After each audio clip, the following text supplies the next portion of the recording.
Yes, sir. Yes, sir. YouTube, Glow Yard Gang, MFFLs, podcast listeners all over the globe. Welcome, everybody. Welcome, one and all, to a brand spanking new episode of We Talk Mavs, where we talk Dallas Mavericks from a fan's perspective, man. Listen, this is a guy who is being copied right now with his color scheme. Is your boy, Real. And joining me is a man that was like, I'm going to be like Real when I grow up with the blue. And that's my boy, King. What up, man? They don't know you, my long-lost daddy. Pause. We got a special guest in the building, bro, and we got some information to talk about, so let's do it. Yes, sir, man. Y'all already know how we do this, man. We got a special guest in the building, like King said, so we definitely got to bring him up the right way. Listen, ladies and gentlemen, we'd like to introduce y'all to a great follow. One of the greatest basketball minds that's out there right now, man, and I really do mean that. And it's our boy, Wilson Side, in the building, man. We definitely appreciate him hopping on with us. What's up, Wilson, man? How's everybody doing? Thanks for having me. Y'all can appreciate the time. Almost regular season underway. A lot of jitters, excitement, uncertainty, but it's a part of the journey. It's another year of this madness. Yes, man. Hopefully it's not gonna be madness for us, man. Hopefully it'll be a whole lot better than it was last season, man. But yeah, man, we definitely appreciate you, man. We know last time you came on was for the members, and this time, man, it's for the whole entire world, man. So we definitely appreciate you hopping on, man. Like I said before, great follow, guys. I have his information down in the description box below, guys. You got to follow him, man. I was talking to you off camera, Wilson. We were talking about some of your previous work that you just did here recently. Your last two videos, to be exact.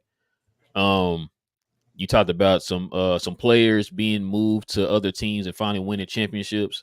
Right. I want to kind of touch on this. It kind of leads to this whole thing with the Mavs, with the roster. I just want to kind of get your opinion on this, man. Where do you see Dallas kind of finishing this year with the roster we have right now, the way we're constructed? It's a combination of luck, right timing, and getting off to a fast start. The West is super competitive this year. You look at all the teams that made the postseason last year, they haven't really gotten any worse. They added some tools too. So Dallas, they got to stay healthy. They got to make sure Kyrie doesn't miss more than 20 games. It's just super reliable, and maybe get somebody good like by the deadline. I think they're probably going to be between the 6 to 9 seed, in my opinion, somewhere in like the middle of the road. If they can avoid the play-in, that'd be great. But there's a lot of competition out in the West. Okay. Yeah, I mean that's fair. I can't say you're wrong because you're not the only person who thinks that. Especially coming off of what we came off last year, I think a lot of people are starting to look at it like that. And I guess as Mavs fans, we're a little bit more optimistic because of what we added to this team. Some things that me and King have been screaming off for the last couple years that we needed. Just other players that can do things on their own, guys who aren't so heavily dependent on Luka. We have a lot more wings, a lot more defensive-minded players. Got a lot more athletic, got a lot more younger. These are all things we've been screaming for the longest to have, and we finally have it. And the fact that, we add in the Luka factor, a guy who can make guys better around him. Hopefully, I know the one glaring hole that a lot of people are talking about for us is center. Right. Hopefully, I mean, well, we're hearing rumors right now, and according to Mark Stein, I guess they're starting to kind of rev up a little bit here. That Dallas might make another move before training camp starts, but um, like, how confident are you as far as like with us having Lively on our team now, the young rookie from Duke? How confident are you of how we do you think we shored up that position, or do you think we still need to get another person for that position, It's for the center probably a position? more of an experimental process. I mean, the kid is raw. He still needs to put on at least 20 pounds of muscle. High Mm. potential, high ceiling, good rim runner, can block shots, but can't really like create his offense. So he's more of a lob threat. If he's not able to beat Dwight Powell in the starting lineup and not start like midway during the season, I do think getting another big man would be more realistic. If you guys want to make a deep push in the postseason now, it's going to be some progress, and he might get sent down to G League a couple times, just go through some growing pains. But at least he's working with the great Tyson Chandler, who's very experienced, excellent on defense, another Mavs legend. You just had to say Dwight Powell, man. Golly. Trying to avoid this man at all costs. Yeah. What you got, King? Uh, Basically the same things, Wilson. I feel like the offense is going to be the offense. Yeah. Luka Doncic has led one of the best offenses of all time as far as as far as offensive rating. Even him with Kyrie last year, I believe was a top 6 offense. I believe we were last year. I think that's perfectly fine. I'm just worried more about the defensive pieces, as far as having guys that can defend, the best players in the league, the wing positions. We all know the big guys are the big guys. It's going to be hard to stop those guys either way. We have to shore up that position. But how do you feel like the Mavericks are now as far as defending guards and wings now? Well, at least they have someone in Grant Williams who's played on a great defensive Boston team, part of the 2022 team, and perhaps he can install some of that DNA and toughness and collectiveness onto this Dallas Mavericks team that was lacking last season. Grant Williams, he's not going to put up big numbers, but look for him to be kind of like a outspoken leader type of guy. Not going to get you many points, but he's going to be asked upon to do all the little things, use his big body to frustrate other guys, and just install toughness on that team. So he's probably a good fit for a Jason Kidd type coach. And if Luka Doncic can buy in and play defense in a better state of mind, hopefully this season compared to last year, I do see Dallas being a way better defensive team than last season. No more distraction, no more individualism like the Christian Woods of the world. So this Dallas team, they just got to find an identity quick early in the season right away and just play together. Josh, let me get one more, please, bro. Go ahead. Josh Green is a polarizing figure here right now, and he's in a big contract year.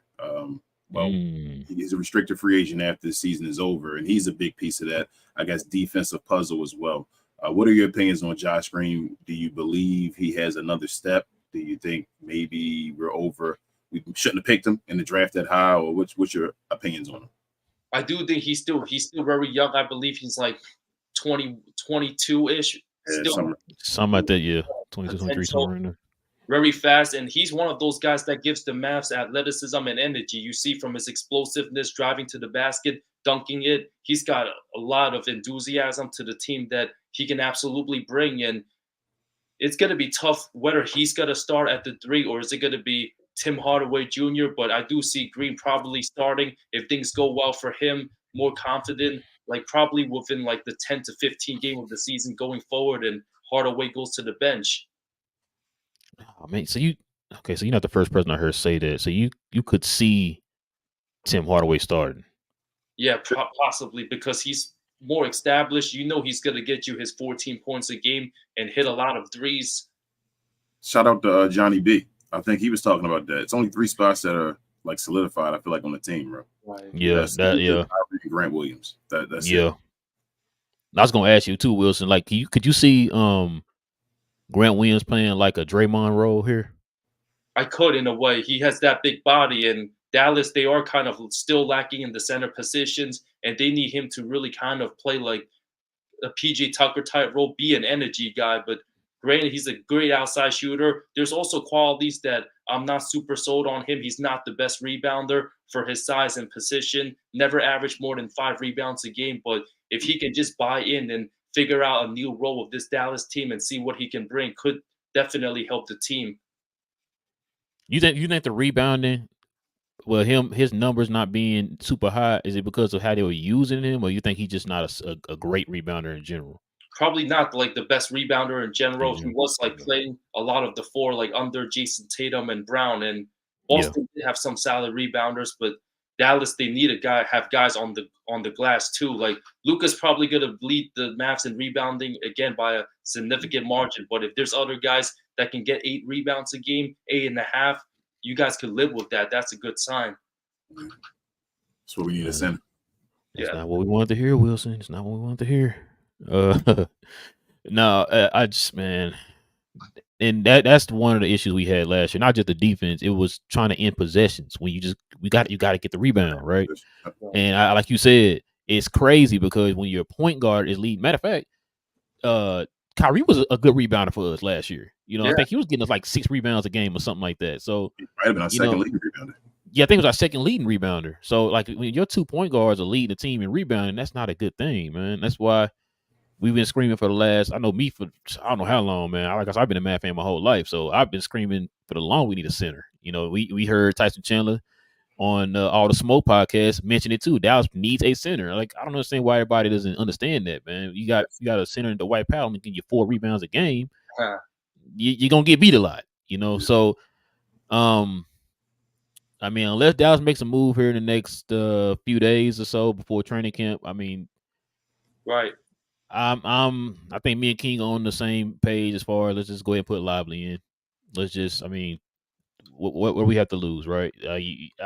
I don't want to start with the White Powell again. I don't want to start game 1 getting killed on the board, especially with our first game of the season. We're playing 2 long players in the front court in Wembanyama and Collins against the San Antonio. So I don't want to get killed on the boards with those guys.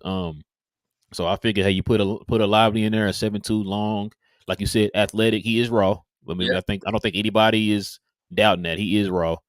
But I mean, I feel like he's our best option right now over the White Powell. I think I would take a raw, Lively over a Season polished, over a season. yeah, over a seasoned the White Powell. You know what I'm saying? White Powell, So, man, You What guys about? added Rashad Holmes from the That's second. what I was just about to ask you, Wilson. What about Rashawn Holmes? What's your opinion on Rashawn Holmes? He went through some like family stuff, like personal stuff, like over the last year. That's why he's also been struggling. Just lost in the rotation for Sacramento. Did not fit with Sabonis, but he can actually reinvent himself with Dallas. He's not old like what a lot of people think. He's only 29. So if he keeps his body in shape, like coming back, if he can go back to where he was 2 or 3 years ago when he was averaging a dozen points and 7 or 8 rebounds, that's going to be Yep. huge for Dallas. Because we saw his potential. He was one of the hottest names in the trade rumors like 2 years ago, but ended up staying in Sacktown. So he could definitely help Dallas. He's definitely not going to be as bad as what JaVale McGee was last season when McGee's way past his prime. Rashad Holmes still young enough to contribute some of the little things, and he can also be an experimental process. I expect him to start a couple games too, and they're at a toss up with center with Powell, Lively, and Holmes. Yeah, you right. I keep forgetting about him, man. I don't know why. I guess because we don't hear a lot of like the Mad brass, anybody like bringing him up, or we don't see like Mavs social media bringing him up or anything like that. He averaged I think last year. oh That's why no one talks about him. Yeah, yeah and, yeah and yeah, you're right. he's on the trade block already Wow. for our team. So Yeah, that too. His name is being thrown. I don't know if you heard the news that we've been trying to get DeAndre Ayton over the last 2-3 months or whatever here. We just tried to get him again here a couple of days ago. I don't see he was happening, to be honest. Phoenix needs a center too, and without Ayton, you're going to get destroyed in the playoffs. what's your say we could get it done? Let's talk about some of the trades that can happen. It's the 2 major ones. I want to know a yay or nay from you, Wilson, between Buddy Hield and DeAndre Ayton, and what do you think they'll bring to the team or take away from the team?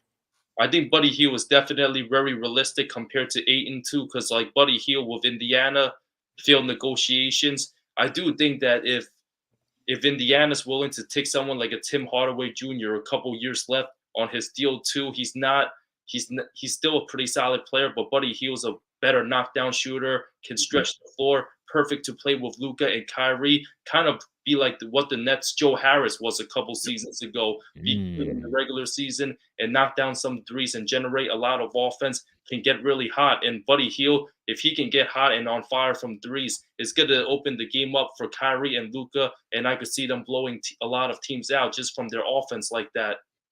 So he's definitely a more realistic possibility. You can give up like Hardaway Jr. in perhaps 2 seconds. Definitely easier to get than Ayton. Well, how do you feel about Ayton, though? Ayton's fit with the team if we were able to get him. I think Ayton can definitely play with Luka. Same draft class. He's at the stage of his career that he wants to prove to people that he can get better. And he's a big body. Last season, he was unmotivated. A lot of drama with Monty Williams and CP3. But we've seen Ayton's potential in the playoffs 2021 when that team made the finals. And he was coaching guys like Anthony Davis. When Ayton's motivated, we've seen him give Jokic even a hard time in the playoffs too. And he was crushing it against like Zubac. So DeAndre Ayton does have a borderline star quality potential, can get you like 18 and 11. He needs to be motivated and stop complaining like last season. Bad attitude last year. Hopefully he realizes that and just focus on winning because he's still got a lot to give as much as people might not like his attitude. Super talented. I agree. I 100% agree. With what we've been saying, I feel like a change of scenery for him would be better. Like you said, you brought up Luka. Him and Luka and Grant Williams are good friends. They all had the same agent, so I could see it definitely working. I kind of want to turn the page here a little bit, man, off of the Mavs. I'm gonna ask you this question, Wilson, because I know King already know how I feel. We talk about this all the time, on and off camera. We talk about narratives and national media and all that stuff.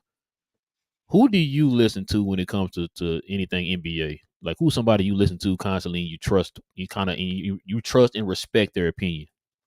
Somebody that's more like a historian of the game, like a Bill Simmons. He knows a lot. He brings a lot of historical stuff. He wasn't a former player, but his understanding of the NBA history and what happened certain years, he can really like give his takes. A lot of former players, they have biases towards like their teammates that they're going to compliment and they're going to hate on international players because that's like the popular trend right now, apparently. So I like to listen to guys like Simmons, even someone like a Chris Broussard who might have some bad sources. He knows his NBA history too, so I respect his knowledge as well.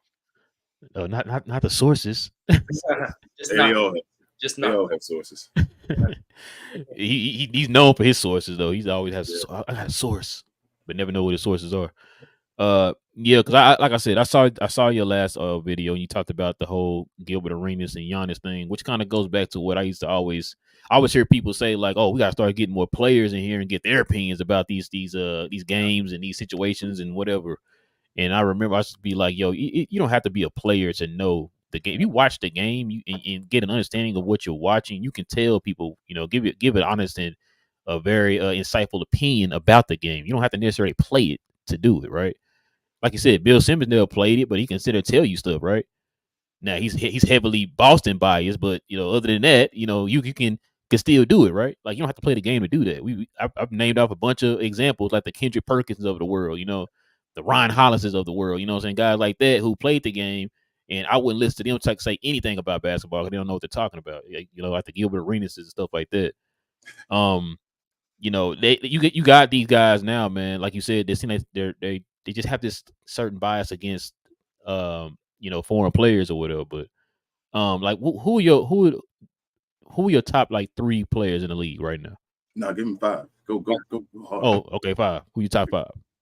Top 5 players. 1, I would have to go with Jokic because he just won a championship and proved he dominated.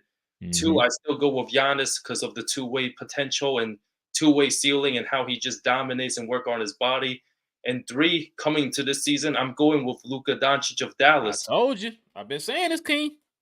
Go ahead, Wilson. You saying? He's 25 years old. I disagree. He said, "Hey, my list." Point that like if he missed the playoffs for 2 straight years, that's a black hole on his career. He's too good of a player to miss the postseason 2 consecutive times, and he understands what he has to get better. Like he's been a professional since he was like 14 years old. So he Something knows like that, yeah. He knows how to get things done and how to treat his body better and maintain everything and just go all out and just dominate whenever he wants. And he doesn't rely on any athleticism, so he can always control the pace and then just school guys when the games are close. So Luka going to be 25 years old very soon, I believe, in March, and this is absolutely his time to dominate. Yeah. Seeing what Jokic did last season, you bet Luka's motivated, knowing that he can do what Jokic does, and he's better at this stage of his career than when Jokic was 25. So Luka's still got a couple years. He just got to like stay healthy, maintain his body, maintain his conditioning, and ball out because he's got all the smarts and skills of the world. So he's number 3. 4, I have to go with Steph Curry, still one of the deadliest shooters out there, unstoppable, unguardable. Everybody has to worry about him for Golden State. There's going to be some nights he's still going to get 40 and hit like a dozen threes. So Steph is still very dangerous, even at his age right now. But regular season wise, he does have some ankle issues. I could see him missing 20 plus games like he has the previous last couple seasons. That's why I don't put him ahead of Luka. I think Luka will play more than Steph, but Steph is absolutely still deadly and in the top 5 as well. And I guess 5, I'm going with Joel Embiid, even though in the playoffs he's been a travesty in the playoffs. But regular season-wise, last 3 regular seasons, the man was number 2 in MVP voting. You can't take that away from him. He's an absolute bucket, can get you 30-plus in his sleep regular season, draw a lot of fouls, and put a lot of pressure on different teams. And you're going to see some 15-game stretch or 20-game stretch where Embiid's going to average like 38 and 12 on like 62% shooting, just pull up, fade away, knocking down threes, dunking on guys. He's going to have that stretch in the regular season, but it's just going to be up to him to maintain his body in the playoffs, not flop like crazy, and just condition and pace himself smartly so he can go at it and be at his best in the postseason. And he hasn't proven that yet.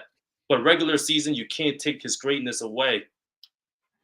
Wilson, the top 3. I've been saying this for the last going on 3 years now. I've been saying that's the 3 best players in the league. I say in any order anybody wanted to put them in, that's fine. I just said those are the best 3. It's top 5. Like that's the top 5. Yeah, and Luka's the only one that's waiting for an MVP, and he's the only one that doesn't have MVP, and he's number 3 in the league. But he's been in the conversation for the last like 3 years, and look how young he is still. And a lot of guys, they haven't won like their first MVP until like their mid to late 20s. And then not only that, like he's in the conversation, and a lot of the, like, what was it, the one like last year, it's stuff that he's doing that's taking him out of the conversation. You know what I'm saying? It's not like somebody just showed him up and then he's out of it. It's like, yo, you gotta finish better. You gotta be in better condition, all that type of stuff. Like once he does that, then I feel like he can finally get the MVP. You know, but like I said, a lot of times he's taking himself out of contention. So that's a good point, man. I was about to say something. I don't remember what I was about to say. Are we saying LeBron and KD are no longer top 10 players, Wilson?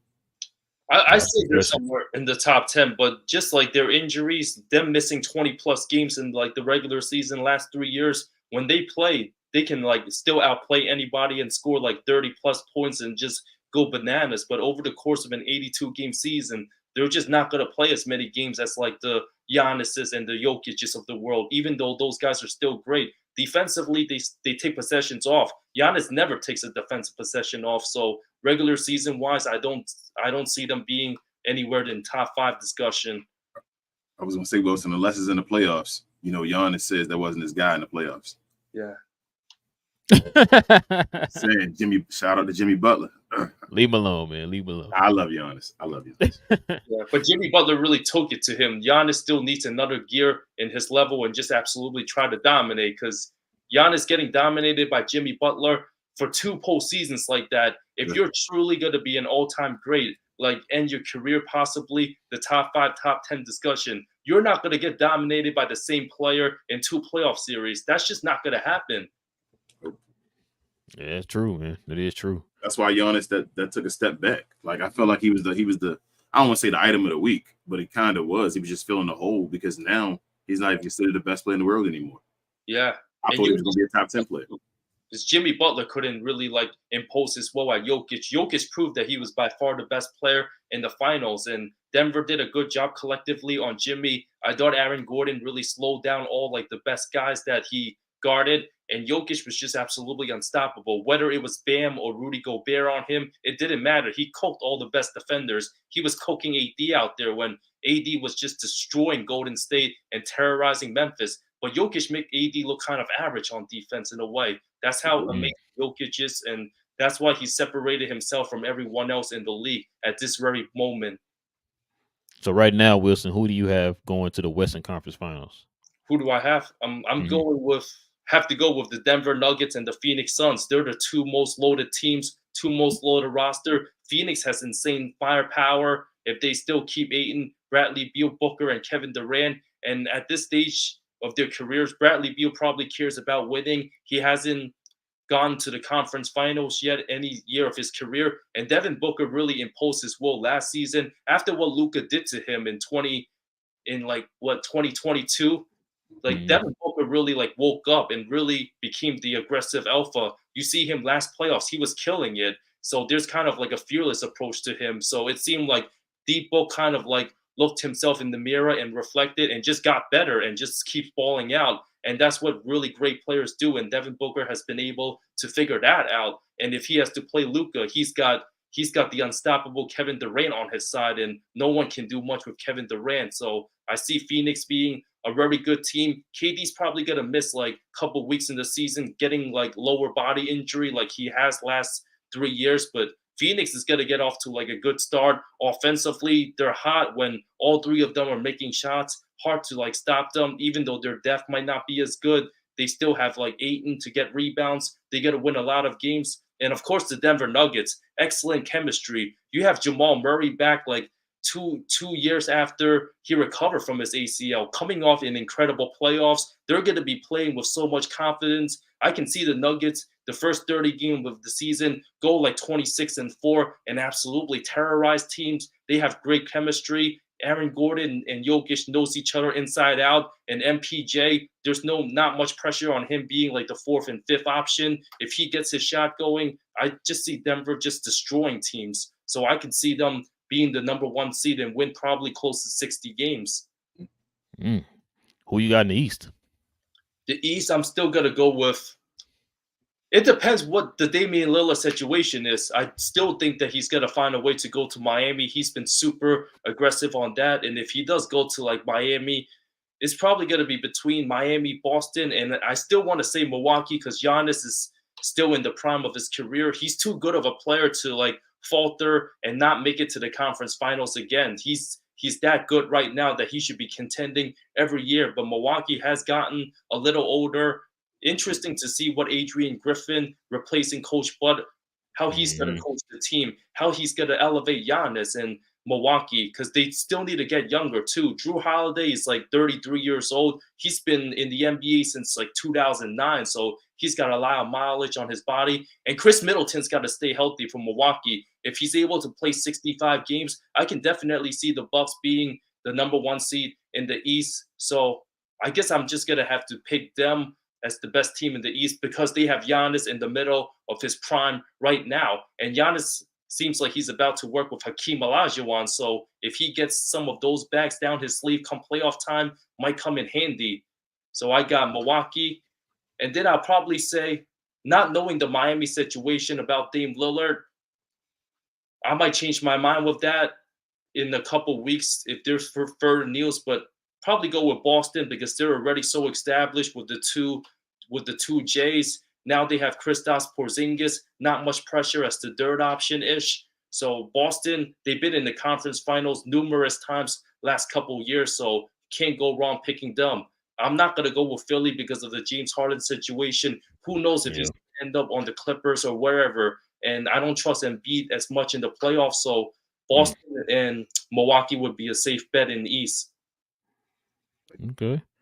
Give me one surprise team in the West, one surprise team in the East. That could be a surprise team.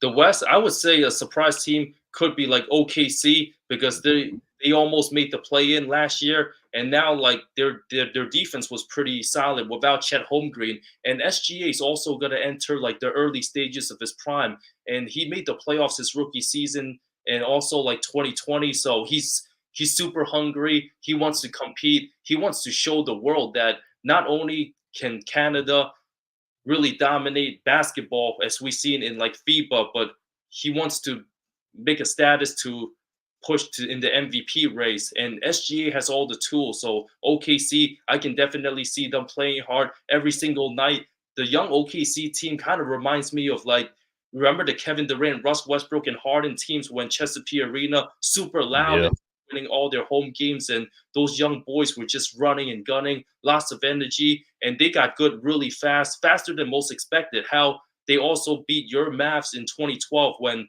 they were just too fast and too young and too athletic. That's how good that OKC team was, and this That's not the OKC same team, Wilson. That wasn't the same 2011 team. it wasn't. It wasn't. That team was so fast though. Like they progressed faster than expected. And this OKC team with Sam Presti having also a lot of Sam Presti. he's got a lot of options to play with. And if he wants OKC to get better and try to make a playoff push, he could do it now. He's got a lot of assets. And now that he's got some great players around him, that team can actually surprise a lot of competition. If other teams are not careful playing OKC, then they might find themselves like losing a couple games and behind the seed that they anticipate.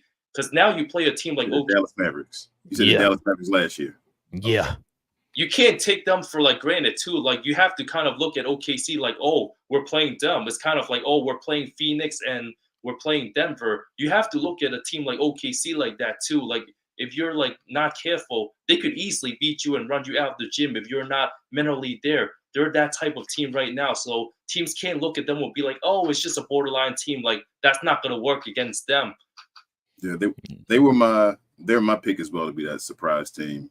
I thought they remind me of last year, like the Pelicans. The way the Pelicans started out the gate, I thought the Pelicans were going to be high, and they were until the injury started hitting. Yeah, the injuries, started making a difference. They were like a number 2 seed and all that at the beginning of the year. No, they were number 1.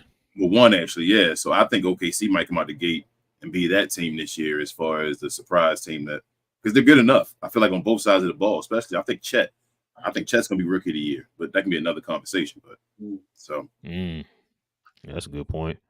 Yeah, you said that before. Yeah, I think Chet's gonna be amazing, man. On that team that's already established guys is basically playoff ready, and you just throw them on the top as a second year red shirt, basically saying, "Hey, come on, let's go." It's crazy too what Wilson just said. They're set up to do something this year, and they still are able to make another move if they want to. You know, it's like that's crazy, man. Jesus, that's crazy. That's actually scary, man. But trust the process. That's the real process. I just say that's the real process right there, man. That's the real process. They got to do. If SGA can like put himself in like the real top 10 player conversation, which I think he's super close to that's going to be another animal in and of itself. Having a legit superstar like that no one anticipated and building around a lot of pieces, that's deadly. Yes. And not having to trade for him. You gave up a guy for him and got pieces with him. So, man, Sam Presti. Shout out to Sam Presti. Yeah, shout out to Sam Presti, man. Who your surprise team in the East, Wilson? I would have to say maybe like Orlando, Banchero, good rookie season. Franz Wagner, really good, especially in FIBA play. He was absolutely just torching and dominating. Mm-hmm. And Orlando, those guys been together for a couple years now. It's their time to almost like get serious. They haven't been relevant for a long time, and I just see them with their youth and energy trying to like make a push. But I do see like there's some trade talks involving Cole Anthony. Yeah, I saw that. This morning. I feel like they've been trying to trade him for like since last year, though. Yeah, he's almost like a weird fit with the team because his style doesn't really work with all those guys, and there's other like scorers too that are just bigger than him. Right? Is he a 6-man? Is he a guy that's probably destined to be a 6-man? Yeah, in that Lou Will type mode. Yeah, I would say so, but a very good 6-man. Yeah, that's what I mean, like a top of the line one. He's an undersized 2-guard, pretty much. Yes. Yeah. So I can see that, man. I can definitely see that. There's some good picks, man. Not bad picks, man. I was hoping he's gonna pick us win championship. It's all good. We listen. I like I said before, man. I know a lot of people are kind of sleeping on us right now, and it's understandable. I can't be mad. We as Mavs fan, we still have some questions. We want to be able to go into the season to say that we have a definitive starting 5. We still don't know who our starting 5 is. King has told me what 2K said our starting five is, so that kind of goes to show you 2K don't really know. So I mean, I hope, man. Like I said, I hope we get everything squared away. I hope we're not relying on Powell to be our starting center. By praying to God they don't let that happen. But I think it's going to be an interesting season. I think a lot of it's going to rest on the shoulders of Luka and Kyrie. If those two guys can stay healthy, Right. It's going to rest on Luka, Kyrie, and our defense. Right. If Jason Kidd can come in here and this season and completely change his whole way he did things last year, I mean, sky's the limit. I feel like this team's more talented than it was the year we went to the West Conference Finals. It's just putting everything together. That's going to be the issue. So I don't know, man. I hope though, man. I hope so. We gonna find out here, man. We start training camp on Wednesday, so we'll see. Yeah, the team, they need to get together and just buy in, because 2 years ago everyone bought into the system, even though the team didn't have any like great individual defenders. Everyone rotated, they hustled and just played hard, moved their feet. That team wanted to win and they were all in it together. And last season it was just like a combination of the wrong guys with like just the wrong sense of mind, especially having like Christian Wood, I would say, having him also hurt the Mavs more than they helped them, because Luka wasn't really getting engaged, and Kid had some issues with Christian Wood, who was relied upon to be the Kristaps Porzingis replacement, and that failed miserably. But now they don't have any players like him. Like how well can the players like buy in? They have some guys too that hasn't been great for the last year and a half or two, but Markieff Morris can also bring in some toughness. He's a vet, 34 years old. He's not gonna play too much, but at least he's a vet guy that knows like what the NBA is about. There's also guys like Derrick Jones Jr. I believe they signed for like really cheap, and he's only like 26 or 27 Yeah, years old, I it's like believe. 26. Yeah, yeah, he's still young. So he can wake up the Mavs and give them some like good energy. And one of the players that I wasn't really a fan of, like when he played earlier in the NBA, it seemed like he might have rejuvenated himself a little bit. He was balling for Serbia. I watched some like highlights of him playing in Australia. Dante Exum seems to be I more knew. Yeah, so he could be the guy. There's no way he can be as as bad as Frank Ntilikina. I knew. I knew you gonna bring that up. Yeah. That's we first signed him. That's what I was kind of comparing. I was like, maybe we're going through this whole Frank thing again. But like you said, we saw him. Yeah, I feel like we upgraded now. I feel like what we've seen. So a lot of people are telling us the main reason why he struggles because he was hurt a lot. He was hurt. This is probably the most healthiest that he's been ever in his career. And we also seen the fact that what he, like you said, what he did. Every game we saw with him in Australia, whoever he played, he looked good. Right. And it's like what he's bringing to Australia, what we're asking for here. We need somebody a point of attack defender, and he can do that. He can guard multiple positions, 1 through 3. You know, and he can ball handle too. So that's why I'm like, yo, I'm interested to see what happens. I feel like with all I just said, he's more of a Jason Kidd type of guy. Yeah. So we'll see how that all transpires or whatever. But like I said, we'll find out here Wednesday. We got training camp coming up, so Look, I can't wait till preseason. That's gonna be the big keys preseason. Yeah, true. I got one more for him, bro. Go ahead, Wilson? How much do you know about Omax Prosper? And what do you think he can bring to the team?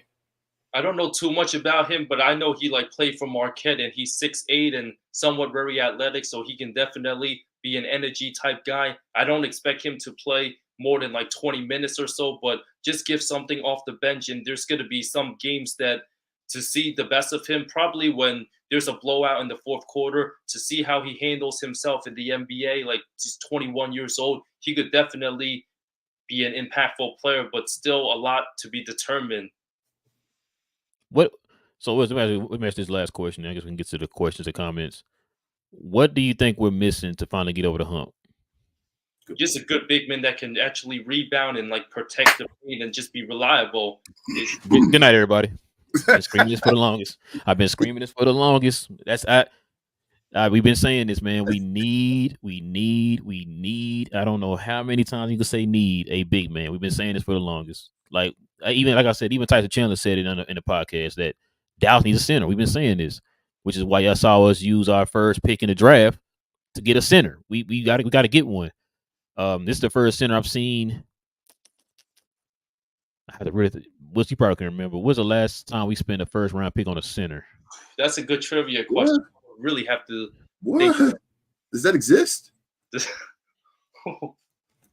that exist for the That's Mavericks? why I gotta sit here and think. That's probably got to go like way back. Like, did the Mavs draft like James Donaldson back in the 80s? I'm trying to remember. I think we picked him up as a free agent. Ooh. So you going from that James Donaldson era? So let's start there. We only got to go before then. From that point on to now. Hold on, Wilson. What do you consider Roy Tarpley? It's probably a big two. A lot of people a lot of old school guys keep telling me he was a center. I say he was a power forward. Yeah, I thought he was a power forward. I've been saying for years he was a power forward. I don't know why, but like I said, a lot of old school guys kept telling me he's a center. I mean, how tall was Roy Tarpley? Like 6'10" or 11. That's what I thought. I didn't think he was 7 feet. I thought he was like 6. Yeah, he was like 6'10", 6'11". Yeah. Man, you know, I stood next to Roy Tarpley. He's pretty tall, so I feel like that was a power forward type back then.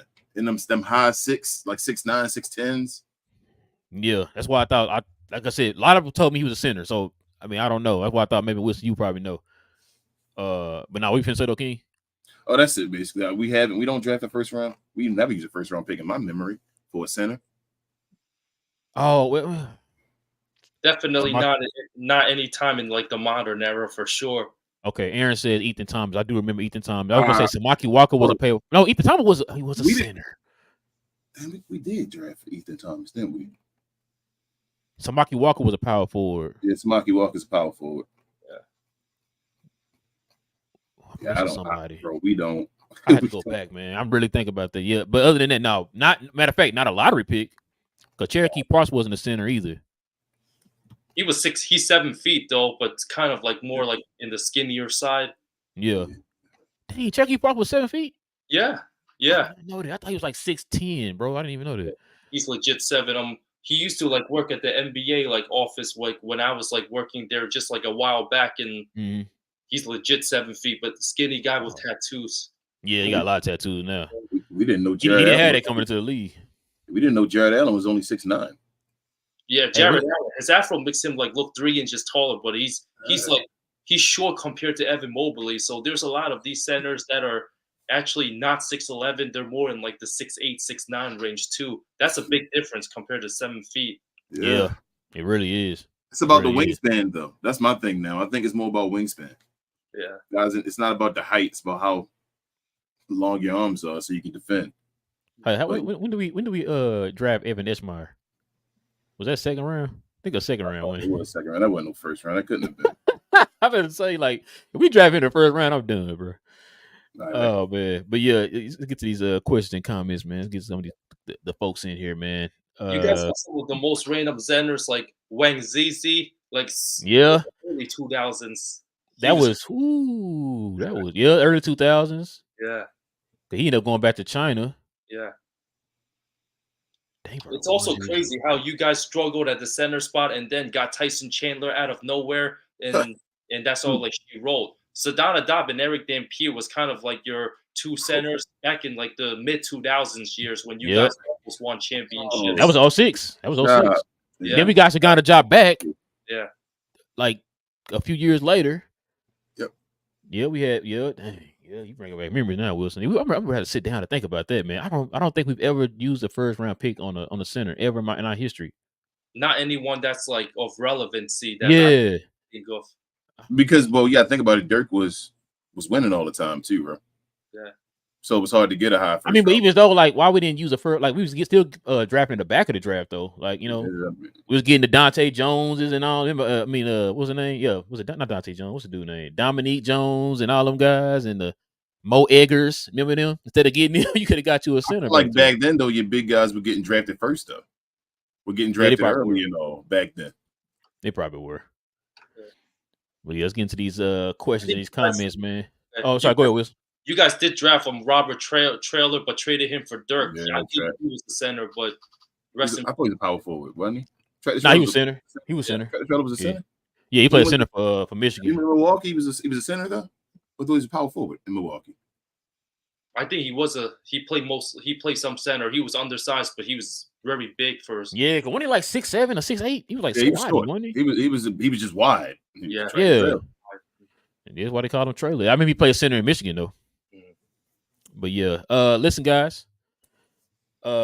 See, Max said Roy Tarpley. See, everybody keep saying Roy Tarpley's a center. I thought he was a power forward. I mean, like I said, I don't know. I always thought he's a power forward, but I had a lot of people tell me he was a center. But if that's the case, then Roy Tarpley, I guess. Yeah. So guys, listen, if you got any questions, any comments, guys, addressing us, please hit us with the WTM in front of your question or your comment. Be respectful with your question or your comment, guys. If we have any super chats that come in, we'll take the super chats first. Before we do the regular chats, and that's it. Go ahead, King. Take it away. We got Nancy first. She says, "Good morning, fellas. Welcome, Wilson. Are y'all ready for the season to get going?" Absolutely. Yes, we are. I've been ready since the end of last season. Absolutely ready. It's also good to take some vacation time off and just like relax. But now the weather's getting colder on the East Coast. No more summer. Nope. Just let me stay inside and watch a lot of basketball. It's that time of the year. I don't want to hear any bad takes from guys like Gilbert Arenas bashing other guys. Just ignore all that. Just get the season ready and let these young players ball out. I agree. God. Big J, he's a Glow Yard Gang member. He says, "What's up, fam? What's up, Big J?" What up, Big J? What up? Johnny B, he's also a Glow Yard Gang member. He says, "Black people always late to work." Thank you, Johnny B. Yeah, I was on time. Why you gotta put me? He gonna snitch, man. Y'all see how real is? Y'all see how real is, man. Johnny B also says, "Glow Yard, what up? Sai, what up? What up? What up? What up, Johnny?" Let's see. Johnny B also says, "Coach Kidd having an interview today at 12 on 97.1 The Freak." Yeah, I heard about it with Mark Stein. I didn't know Mark Stein was part of on a radio station here. I didn't know that. I thought Mark Stein was, so he's not in New York anymore? No, I think he's been in the Dallas area for a couple years. Oh, I'm glad he back because I love Mark Stein, but I thought he was in New York. That's where he was last. I don't think he writes for the New York Times anymore. I could be wrong, but he was doing stuff for the Times for a couple years. Yeah, he always in Dallas. From what I see on the shows after the games.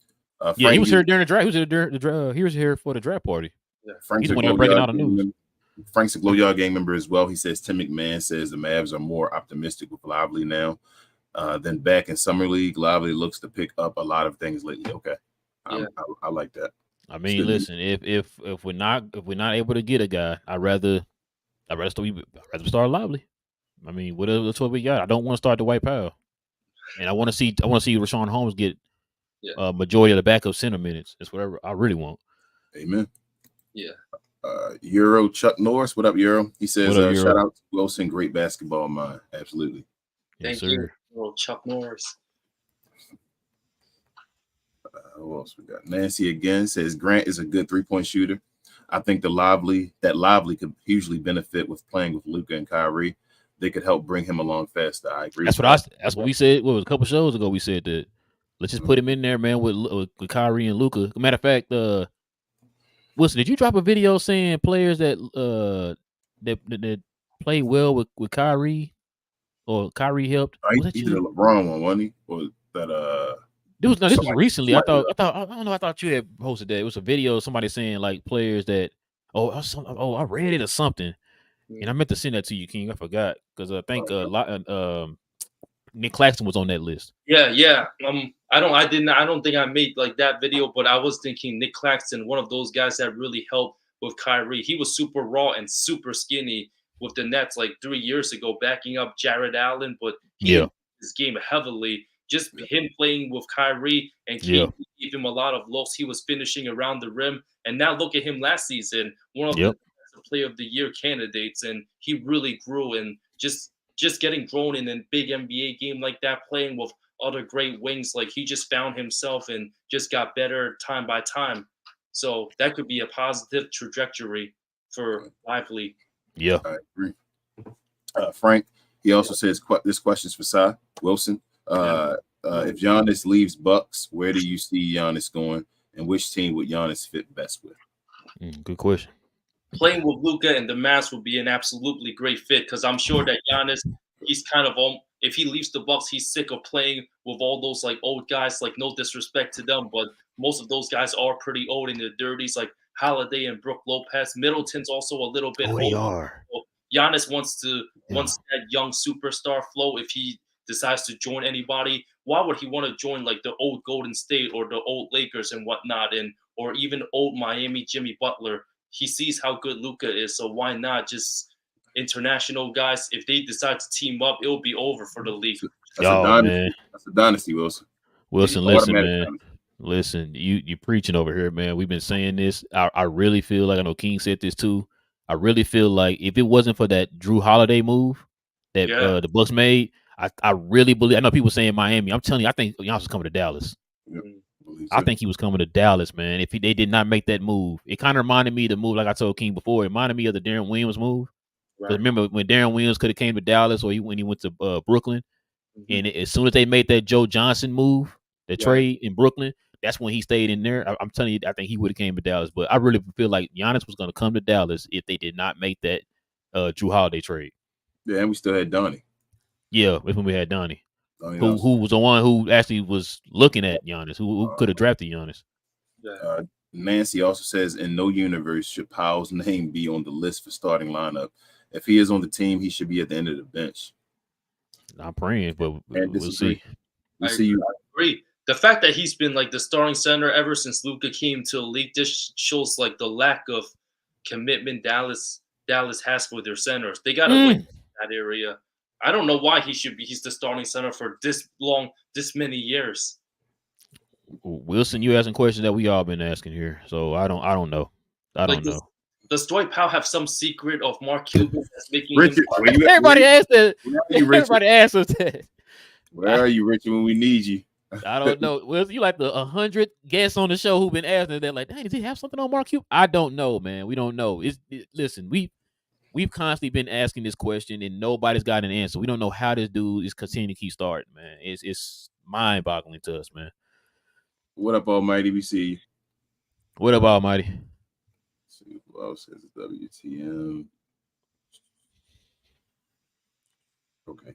Nancy's back again. She says, I feel like nobody talks about the other teams in the league and their injuries are only focused on what Dallas is going to do, is going to miss during the season.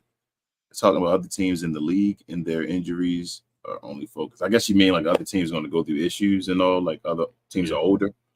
Well, I mean that's because our issue is a glaring hole. Like Wilson just said, the one thing we miss, we need a center. We've been saying this for the longest. Like we're not 100% sold. I mean, not 100% sold. Sorry, we're not 100% on Lively yet because he's still young. Right.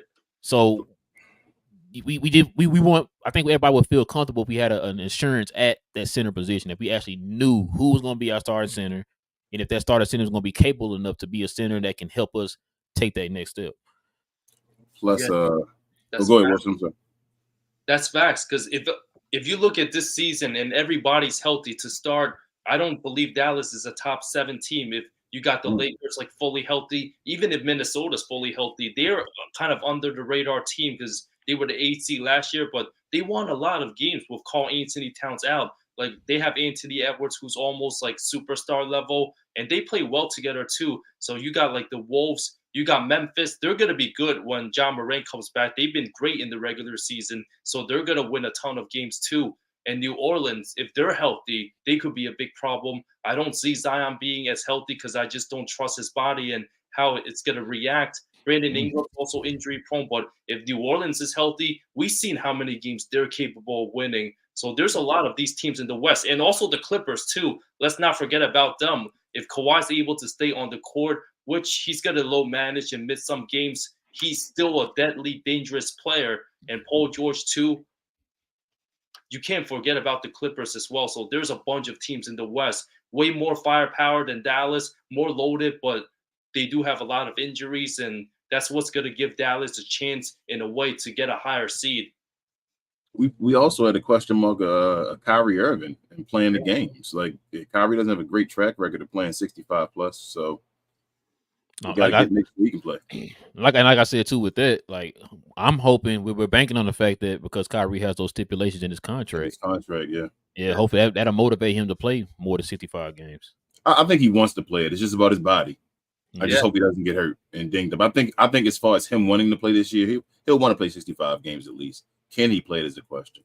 Yeah, that is a big question. At least last season, Kyrie's been more available than previous seasons past. He hasn't really gotten hurt that much last season. Only missed a bunch of time with the Nets just because of like social media issues. That's really about it. So last season, in that availability standpoint, he's been pretty like available last season. And if he can keep this up this season and play more than 65 games, that's a plus for Dallas. But that's why you guys brought in guys like Dante Exum. When Kyrie misses games, Exum's going to have a chance to play and hopefully bringing that defensive toughness and energy to guard other guys and just be a pest out there while Luka's going to do the ball handling and initiate the offense. If Exum can also knock down NBA threes, it's going to open up another space for Dallas.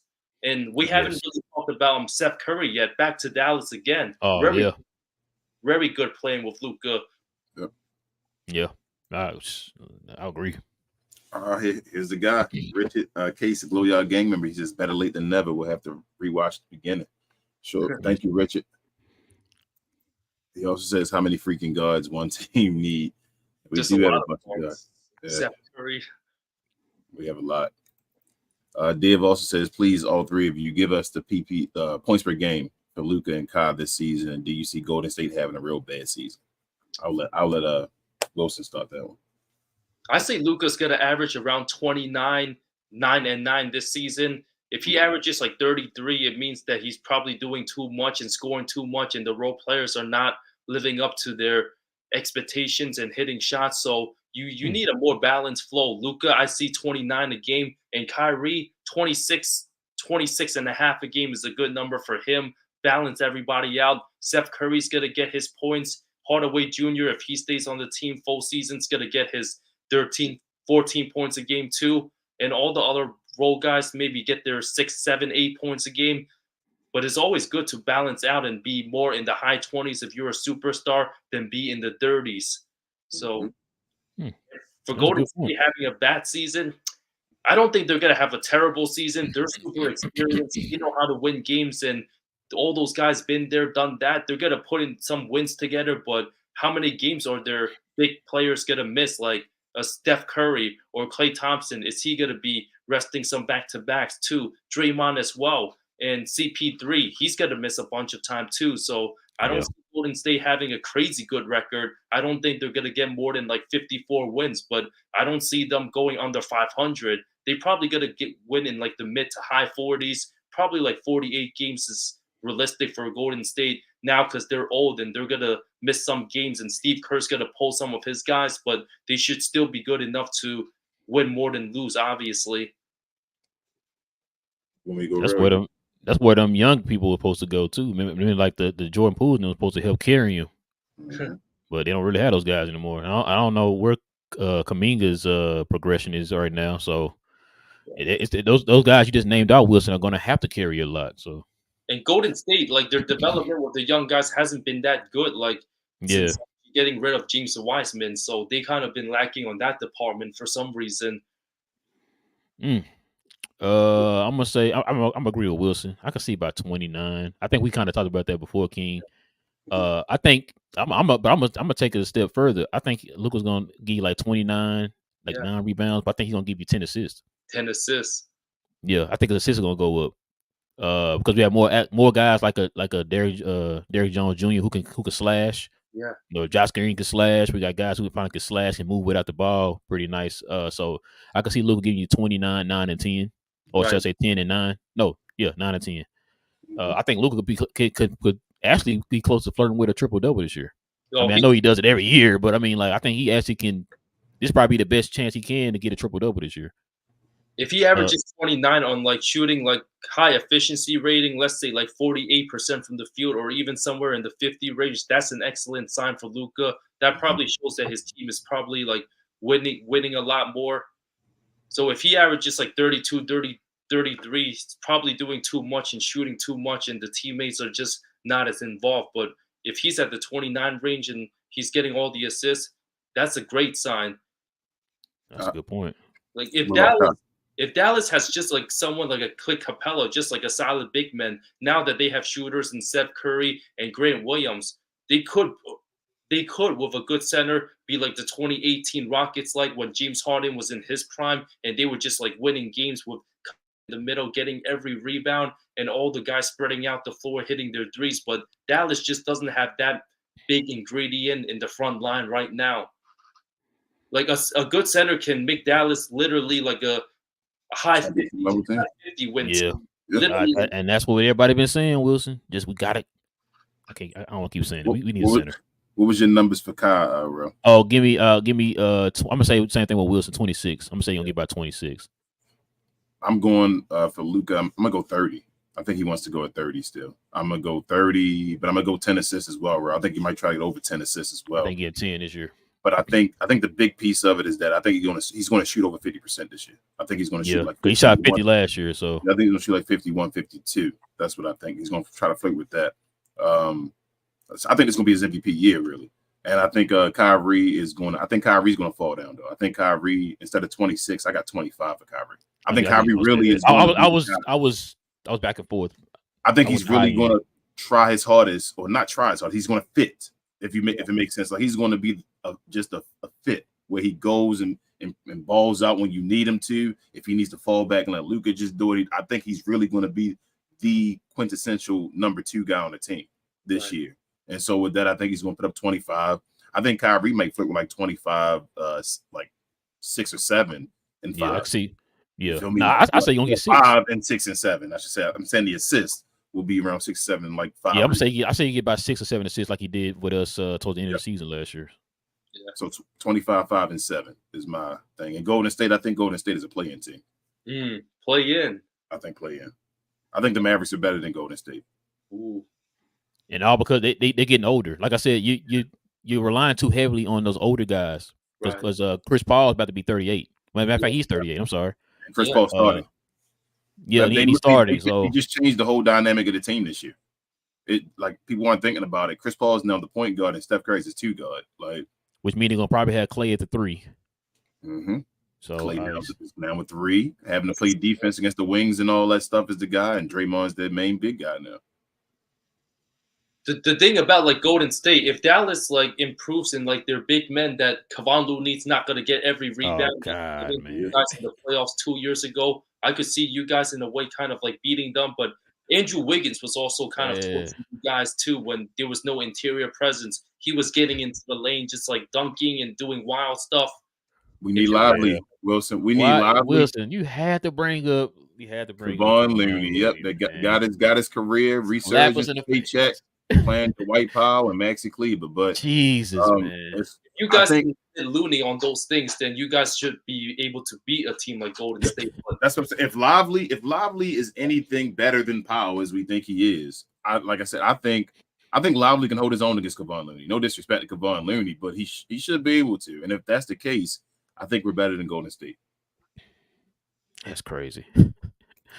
You brought back old memory with old Kevon Looney, man. Div says, what are the Mavs missing? And I guess he's giving his answers. He's saying a center, a coach, and an owner who keeps his nose out of the team.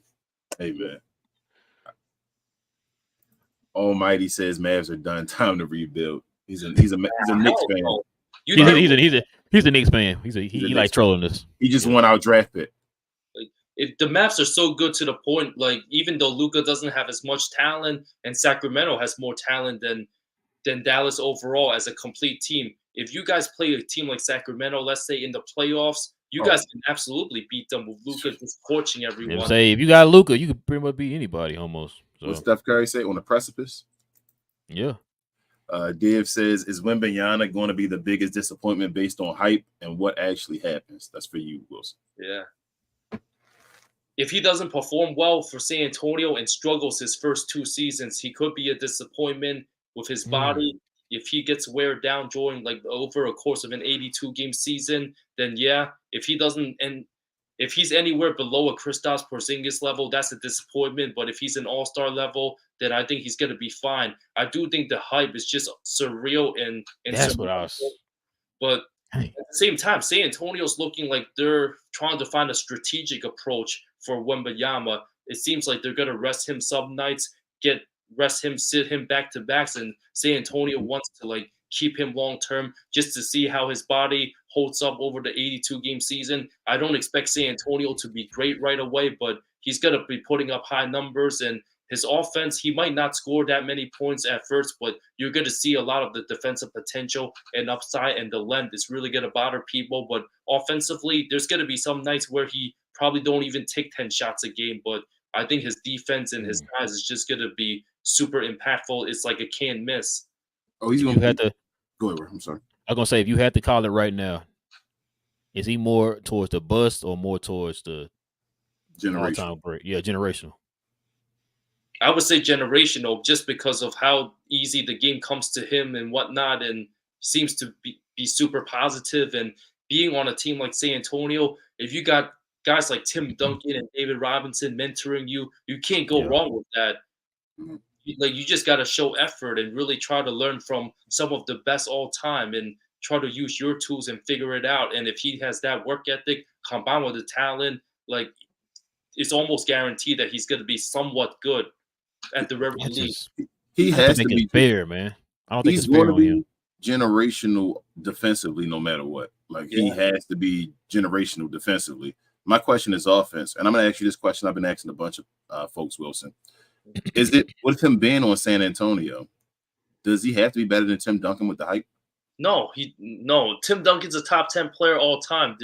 I mean, he's the most hyped guy. Since he's more hyped than LeBron, more hyped than Luka, more hyped than Zion. I mean, if you're basing it off of that, doesn't he have to be better than Tim Duncan?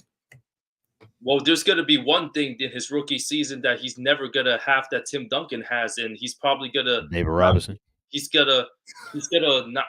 definitely not going to win 50 games with San Antonio. He's so young. Tim Duncan, he wins at least 50 games every year, and that's one thing, you can't take that away from him. But Wembanyama's kind of in a different situation. His team is not as good. Spurs are not as established.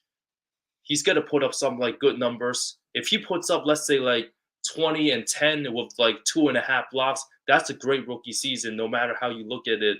And if San Antonio can win even in the mid 30s, that's a scary sight, because then they're really developing. Because last year they were one of the worst teams. But if San Antonio can be relevant and somehow beat teams and scare other good playoff teams, then they're going to be a problem for the next like 2 to 4 years. I guess more of my question is, what would actually warrant the hype? Like what career? Because a Kristaps Porzingis won't do it. I feel like Kristaps Porzingis is not just being on San Antonio does not warrant the hype Victor Wembanyama got, or has, I should say. What level of player? Like who was the comparison? I should say that he has to be based off of his hype. Like Zion is kind of underachieving his hype. You feel like he's kind of lost from what he was when he first came in the league. What does Victor have to be to equal the hype? If he ends up being like even someone like as good as a Dirk Nowitzki, like the Mavs all-time great player, or someone like a Kevin Garnett level who's also won an MVP and a championship, if he has those two things, then he's pretty much like set to be a Hall of Famer pretty much. Yeah, he's chewing you. Okay. So we're thinking Hall of Famer guy, but you're not really you don't really think it's not a lock that he's gonna be the best player in the NBA. No, that's definitely that's the hype he has. I feel like it's a lock. Yeah, because I've seen some polls, King. I saw one. I think I told TGK this. I saw a poll where they had him like the third best player under 25 already. That's what I'm saying. Already, he's already on that list without even playing a game. So crazy. That's crazy to say. If he turns out to be like Anthony Davis, would that be somewhat disappointing? Because AD. That's what I'm saying. Based off it's not that these players are bad. It's just when you call a guy when you say that a guy would have been picked above LeBron James. Yeah. That means that LeBron, we know who LeBron is, and usually is considered the second best player ever. Yeah. If you're saying if that same draft would have happened, another team would have been better off picking Wembanyama, then I don't think Anthony Davis cuts it. I don't think, like I said, Kristaps cuts it. Not even a Kevin Garnett cuts it. I wouldn't have chose Kevin Garnett over LeBron James in a draft class. So that's what I'm saying. The hype is put on this guy is ridiculous. Right. Yeah, that's why I said I don't know if that's fair. But I know I understand people. I know people gonna say like, oh, that comes with the territory, but I don't think that's fair, man. Yeah. Like have a certain expectation because he's the number one pick, but don't you're going way overboard when you say, oh, he could be the greatest of all time, and that's high. We talking about guys like Jordan, LeBron, Bird, Magic. We talking about guys like that. You have to outdo those guys. Yeah, like So that's I'm why with you. LeBron is a rare beast because he Yeah. was called the chosen one, and he actually basically lived up and maybe surpassed what they said he was going to be. Like that's why he's amazing. That doesn't always happen. And that's why you always hear me say, King, the word generational is thrown around too much. That word is thrown around way too much, man. We got to pump the brakes on that type of stuff, man. And most number one picks actually don't live up to the hype when you just and analyze like, oh, what they're gonna be and whatnot. And a lot of these number one picks last couple of years, they've been acting kind of like more like entitled too. Like John Wall, like, he was great, but he did not live up to his hype, what he was supposed to become too. Not mixtape John Wall. Yeah, it's unfortunate of his career. Yeah. Richard says, so Parks was really only top pick center in 40 years, but that seems about right, man. Wow, that's crazy. I don't think he was a center. I could be wrong, but I really believe he was a power forward, considered a power forward. Yeah, now his body is power forward, like, because he's like very thin, but he was legit 7-footer. Yeah, so you told me 7 feet, but yeah, if that's the case, then yes, that might have been. If we just shorten it down to the Mark Cuban era, who is it? Nobody. If you want to count, no, Nahara was a power forward. Yeah, he was. Sean Bradley was a center for quite some time too. Yeah, Sean Bradley. We didn't draft him. The Sixers drafted him. Yep. So yeah, that's something. I'm really gonna sit down and think about that. But go ahead. Mark Cuban doesn't care about centers. It seems like. Almighty says we get in that top 11. Man, it ain't gonna be. You gonna get in the 20s, man. Now you know if you have a bad season, Almighty, y'all don't get the pick, right? Oh yeah, you're right. Because Div says Almighty keeps saying the Knicks will get 11 pick this year. Wow, he a hater. I mean, he just want his team to get a pick. I understand. He want his team to get the highest pick. It's all good. Yeah. I Am Beanie says another Mavs channel said THJ in the first round for Buddy. I had to. Oh no, not a first round. Oh no. I don't know. Oh no. Because what if Buddy just walks, whatnot too? Yeah. Even if Buddy stayed, Wilson, I'm not doing a bird. Nah. My first round is our first round is pretty tied up already. I can't. We can't just be throwing. We can't be just throwing first around like they free coupons or something, man. Nah. And Buddy's already 30 years old. He's not like 26 anymore. Exactly. Nah, not doing it. And he's probably gonna be a bench player for our team. He'd be a pretty good bench player, lit up threes and whatnot. Hey, he might be our sixth man. Yeah, he might be, but I'm not giving a first round pick for him. Nope. I can't. No, sir. Potatoes. Go ahead. Potato said Wilson the GOAT on the pod. Sheesh, please make more videos roasting Powell. Yeah, I think you did make one talking about Powell on a video, Wilson. The thing about like Powell, like not doing the Kobe fist. Powell does like a good job, just like not draw negative attention to himself. Like I don't remember or recall him like lashing out on coaches or teammates. He tries to keep it professional. So even if he has a bad performance, no one's gonna speak highly bad of him like a Christian would. Wilson, he is. I'm gonna go ahead and say it. He is very professional. But I'll never knock the guy as far as his personality. You know, it seemed like a cool dude. Seemed like a guy I'd go hang with, drink a beer, whatever. Yeah. As far as a starting NBA center, that's not his role. But he might keep himself in the league for longer than expected, you know. Yep. By having secrets on Mark Cuban. You're right, Wilson. Orange Juice. You didn't ask that question. I didn't. Oh, I'm sorry. I skipped past. I'm sorry, bro. Thank you. Would I rather have Powell or C. Wood? I still rather have Powell because of the professionalism. Like, look at C. Wood. There's a reason why he's been on 8 teams in 8 different seasons. There's a reason why he never made the playoffs once, and his regular season record is losing like terribly. I think his winning percentage is less than like a 40% rate. So everywhere C. Wood goes, it literally turns to flames. And with Dallas, Jason Kidd couldn't stand him. He couldn't correct certain things, and he plays for himself. And he just destroyed the vibe of that Dallas team last season. And not having a guy like him who cares about individual stats, that's a step in the right direction for Dallas. Yes, he might be more talented and whatnot, can do more things, but he's not a good team player, and it showed over the course of his career. Like, if Houston doesn't want you and they're a bad team and you're looked at as the vet, then that's a problem. So I got multiple questions for you, Wilson, on this Yeah. because I think we've seen it from a different light. Mm. When would you say Christian Wood was established? Finally became Christian Wood. Like just as him being like a big household name. Yeah, him finally putting up numbers and being a guy that you can add to your rotation. I say What? when he was with Detroit, I believe he signed like 3 years, like 41, and he was putting up good numbers on that team. So if you say he's been with 8 teams, Yeah, and he established himself the third to the last team, yeah. then why do we count the first 5 as going against him if he wasn't established yet? That's a good question to He was say. undrafted. Yeah, He he was was. an undrafted player. Because I know people always use that excuse. Because like King always brought, I know you know this, Wilson. How many teams was Moses Malone on? He's been on a lot of teams, but he's an all-time great, and he contributed to winning and won championships. But the thing is, he's been on multiple teams, and nobody used that against him, right? This No. guy was undrafted. He didn't get established until Detroit. That's when he finally got established. So the thing too about the whole Jason Kidd thing Yeah, is Jason Kidd made his mind up about this guy before he even put a uniform on, which means you were against the 8 ball before you even stepped foot on the court. You made your mind up about this guy before he stepped on the court. There's articles and everything talking about this already. I mean, we've been talking about this all year. It's funny how articles are starting to come out about this, right?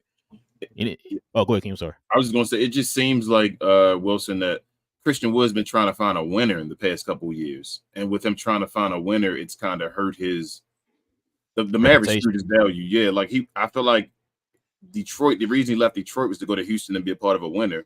But then Detroit wanted him back. Yeah, and then the James Harden situation happened, and he was the guy, the veteran on the team still that didn't win it all before. That hadn't won it all before, and was like, I don't want to sit through another rebuild. I want to go somewhere and win now. And right. I think that's why that one went south, and then Şengün and all that became established.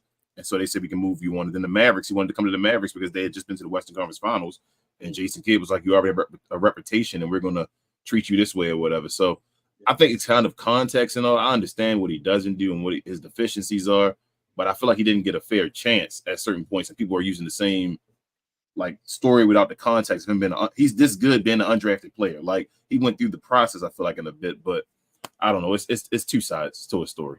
Right. But him staying with Dallas, if Kidd didn't like him and didn't believe in him from first place, it's like he'll never have a chance to succeed there, and it's just going to be the same stuff. That's why like we weren't mad at, like, because I know there's rumors at the beginning of the season. I mean, the beginning of the offseason that he might sign a 1-year deal or whatever. You know, I kept saying like, nah, just let him go. Just let him go. It's let him go like if you don't want to go through that same headache again, just go somewhere else where they they can probably appreciate you a little more. And then like we like I said, you hear that Darvin Ham has actually communicated with him, talked to him, and told him what his role is going to be and all that stuff that Jason Kidd didn't do here. Like I said, Jason Kidd before this guy, he didn't even talk to this guy or anything before he made a decision on how he felt about him or whatever. Darvin Ham took the time to actually talk to him, have conversations with him, let him know what his role is, what you're going to be doing, how you're coming off the bench, how you do this, how you doing that. Something that our coach didn't do, which is, I know a lot of people ask why we didn't make the playoffs last year. A lot of it had to do with the way Jason Kidd was running things this year. Right. Like I said, he did a lot of things that he didn't do his first year here. Like he did everything, but other than the timeouts, he did everything kind of perfect, right? This past season, he did the complete opposite of everything. Like I said, the miscommunications, the lack of rotations, the putting the wrong players in at the wrong time type stuff. Like I said, you got Powell playing more minutes than other guys that he should be playing, right? It's just all these factors that added into the fact that while we did not succeed this year, and we're hoping, praying, I know you'll probably see some of the comment sections here talking about Kidd, but we're hoping and praying that Kidd has learned his lesson, because he didn't hold himself accountable for anything last year at all. He didn't put blame on himself for anything last year. That, which is one of the biggest issues I have with him. And I'm hoping that this year he's learned from that and he reversed right back to the first year Jason Kidd. Right. And we're hoping C Wood. I think C Wood's going to have an awesome year. I think Rel does as well in LA, because LA is protecting C Wood, something that the Mavericks wouldn't do. The Mavericks had a talent, basically. Even if he wasn't great on defense, we knew that before. We knew who C Wood was before we spent the first round draft pick on him. Like, we spent the first round on this guy. So when that happens, it's like having a Dirk Nowitzki or somebody else. If you got a Joker, if you have a Joker out there being one of your bigs, you get another defender beside him, and you set it up where you help your guy out. All we did was put Christian Wood on the island and then embarrassed him and talk trash about him after the games. And it's like it makes us feel a certain way as fans when you see guys like Maxi Kleber able to go out there and not look as good on defense anymore. Dwight Powell get cooked on defense. Reggie Bullock take a step back horribly defensively last year. Even Dorian Finney-Smith didn't look the same defensively last year, but the finger kept getting pointed to Christian Wood. But when we watch the games with our eyes, we'd see we'd be down by like 16 points at some point, and then put Christian Wood in the game and come back and be tied or even above in the game. But then at the end of the game, blame it on Christian Wood because he didn't know the stats or something like that. So that's the horrible part as far as context. It sucks that Christian Wood has that rep. And I understand, like we say, we understand part of it. We do. And he should have it as far as that. Like the situations, he's established those situations and he got himself into them. But at the same time, the guy I feel like has been trying to be on a playoff team to show his value and be maybe a all-star level guy or something like that for the past couple of years, and situations that kind of did him dirty. Orange Juice says, are you guys worried about people's egos because we're essentially too deep at every position now? I mean, it should be battles. Like, may the best man win. Healthy competition. Like you talk about too deep. I guess he's talking about like the guard, like Josh Green, I guess. Guard, like Wilson just said, because we don't know who's gonna be at what position is what it is. Like you feel me, like they're fighting. And that right there scares me because this is what I was just talking about a minute ago with the whole Jason Kidd communicating thing. You need to go in and have these folks establish people's roles, people's pecking order, whatever the case is. You need to establish that. Let them know from the jump. Don't just go game from game and they're guessing on what they're doing. That was one of the issues we had this past season. Nobody knew. You heard the one thing I can agree with Mark Cuban. Nobody knew their roles. Yeah, and it showed on the court. Like Wilson said, we knew our roles the first year we went to the Western Conference Final. Everybody knew their roles. Everybody knew when they were coming in, who they're playing with, what rotation you're gonna be with. They knew all that. I need a kid to establish that again this season. If he doesn't, it's gonna be a long season, man. Yeah. Do you think this could be possible if Dallas doesn't perform well or doesn't make the playoffs? I could see them like letting go of J Kidd too if they're struggle. So that ain't what it sounds like. So we've had a few insiders and writers on the show, and all of them pretty much been preaching the same thing. Right now, we're not hearing anything as far as Kidd could possibly be gone if certain things don't go well. Now, that's not to say they don't happen. We're just saying that from what we're hearing, nobody is saying that. They're all saying like, nah, I think he's here. He's gonna be here. So I don't know, man. I don't know. I think a lot of this, the two big things. I think that I think Div kind of said this too. There's two big things that we're hanging our hats on here, right? It's the fact that we sure up the center position, get the center position shored up, and the fact that we don't know which Jason Kidd we're gonna get. Right. That's the two. Like we're nervous. We're just hoping that everybody's praying that Jason Kidd comes in with the mind frame he had the year we went to the West Conference Finals. When he was trying to take too much power from Brooklyn, also wanted to be like the GM. That's when the team like had it with him too. Yep. And Wilson, he has that. It seemed like he has that here because, like I said, there was the article was talking about the fact that he wasn't on board with the Christian Wood signing when it happened. So that like I said, the whole you want to play GM, that's what hurt you in your last two stops. But hey, we're hoping he can learn from his mistakes. But we're praying he learns. But Orange Juice to too deep at every position. I love that. I just think that Jason Kidd needs to use his training camp and his preseason like the way you're supposed to use it. Like by the end of that, you should, like Rel said, have roles established about who's starting and who's doing this and that. That's have a set five, man. Have a set five, and then other guys telling this is my basically six because you need your six man, and then everybody else you doing this and all that. So they should all know. Div says if Giannis goes to Denver, it is also over. In my opinion, that would be scary. Let's be honest. Absolutely, Div. If he goes, Giannis goes to a lot of teams, but I think that's more of his what is it? I don't want to say peer because all of them are peers, but that's the guy that's like Giannis is compared to right now. That's his rival right now. It's like the Bird and Magic thing between Giannis and Joker. So I don't think he wants to join him. I think he wants to compete against Joker right now because Joker took a shine. Joker moved him down to the second spot in the totem pole. So we'll see. He may have a mind like some other players, Kevin Durant, but we'll see. And Giannis, nah, I don't think so. I don't think so either. Giannis he doesn't have like that type of like crazy like personality too, like the bright lights of New York. He's happy staying in Milwaukee for this long. as an Mhm. international player. If you look at other guys like a lot of American-born players, they probably would have left Milwaukee way before 2021 season if they were in Giannis' spot too. Yeah. They didn't win a championship. So New York, I don't think Giannis cares too much about like all those big city stuff. He wants to win championships. He knows what it takes to be a super all-time great. So him being in a good position and a good franchise to help him win more titles, I think he'd rather take that than decide to join any big city. Yeah, I think the Knicks have a better chance than Denver though. Yeah. Giannis and Jokic might meet in the finals next season. Is something that we might have to see. Two best players in their primes just battling at it. Hey, that would be good for TV. Don't put that in NBA's mind. They write the script. Richard says, Wilson, do you think the Mavs organization knows how the fan base really feels about Dwight and Maxey? To be clear, we agree with Dennis. We are better without them.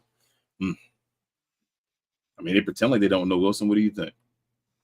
They have to know. They have to know. They can't be delusional about this.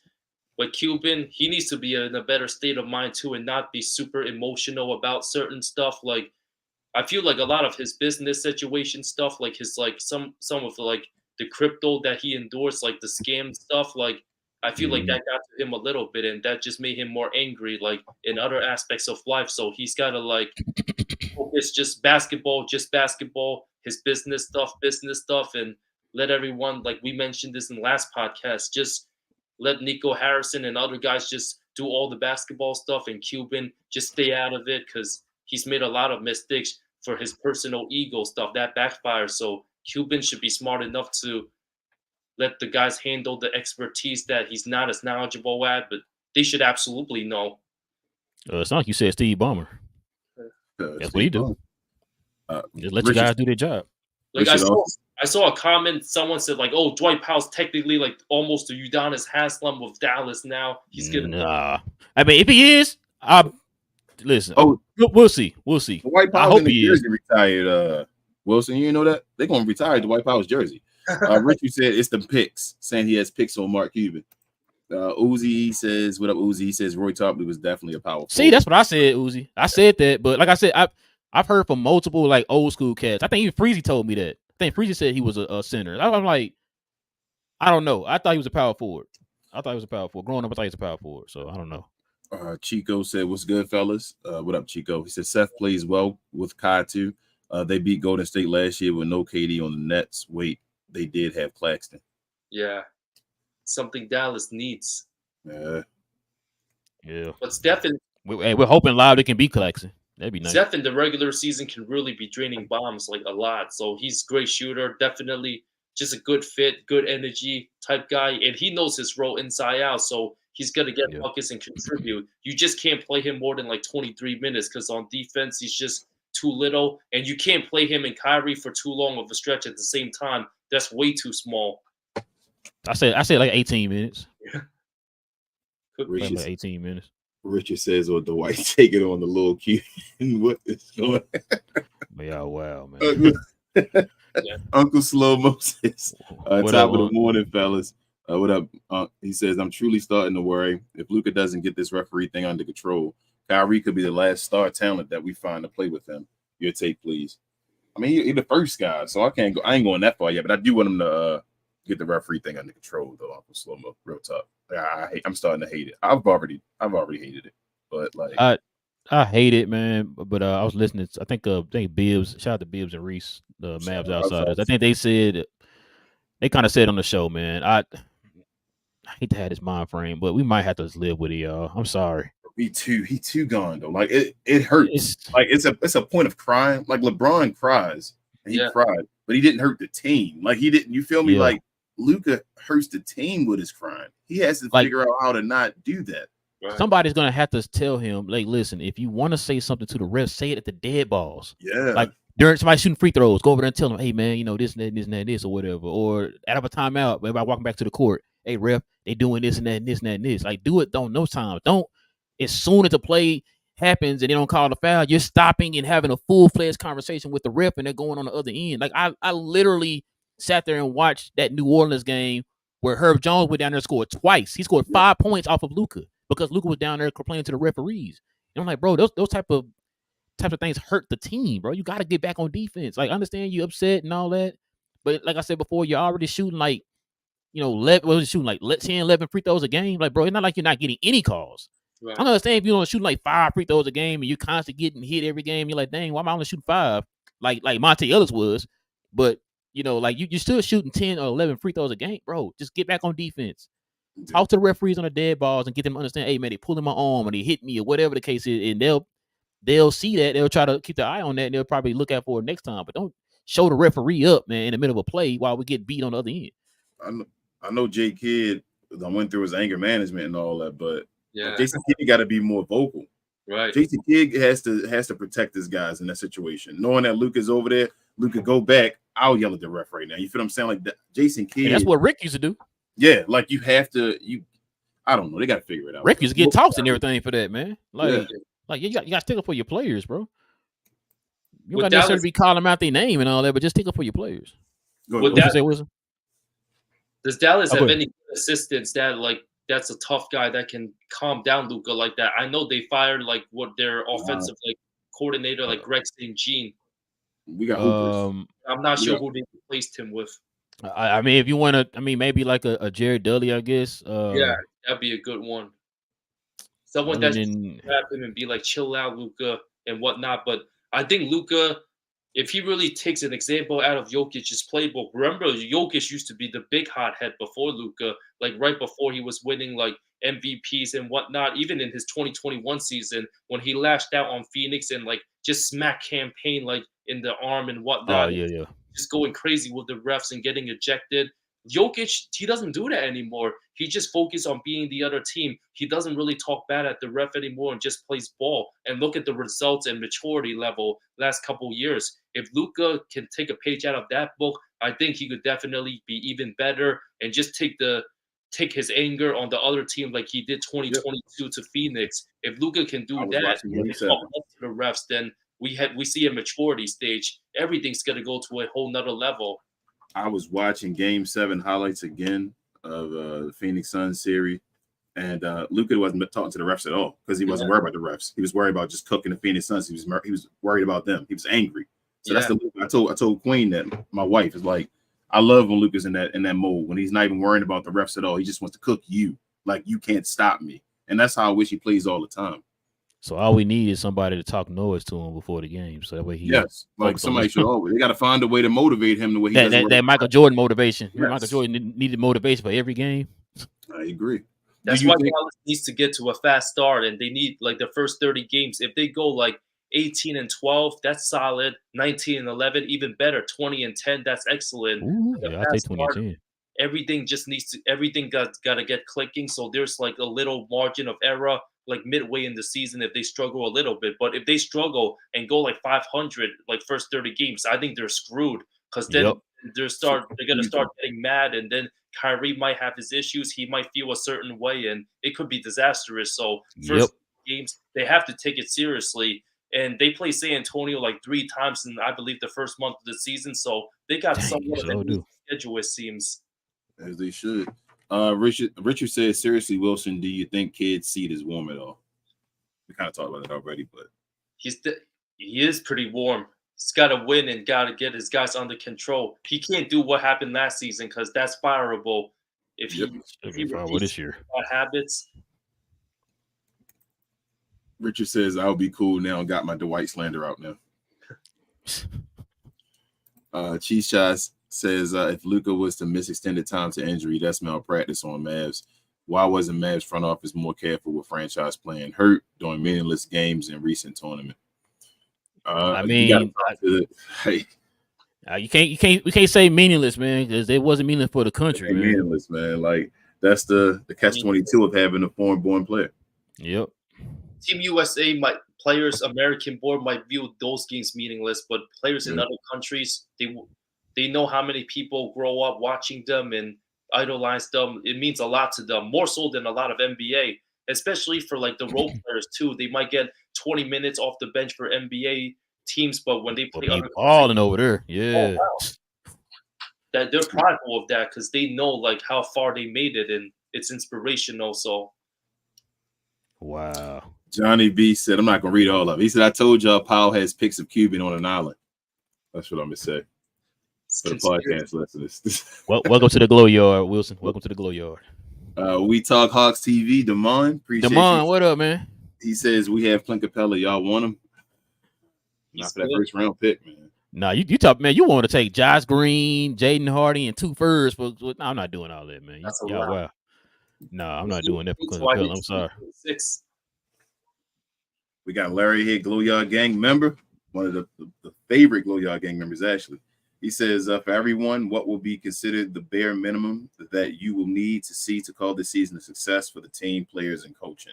Ooh, good question, Larry. Good question. Playoffs. Yeah, I'm gonna say I want second round. Yeah, I'm on second round, man. Second round.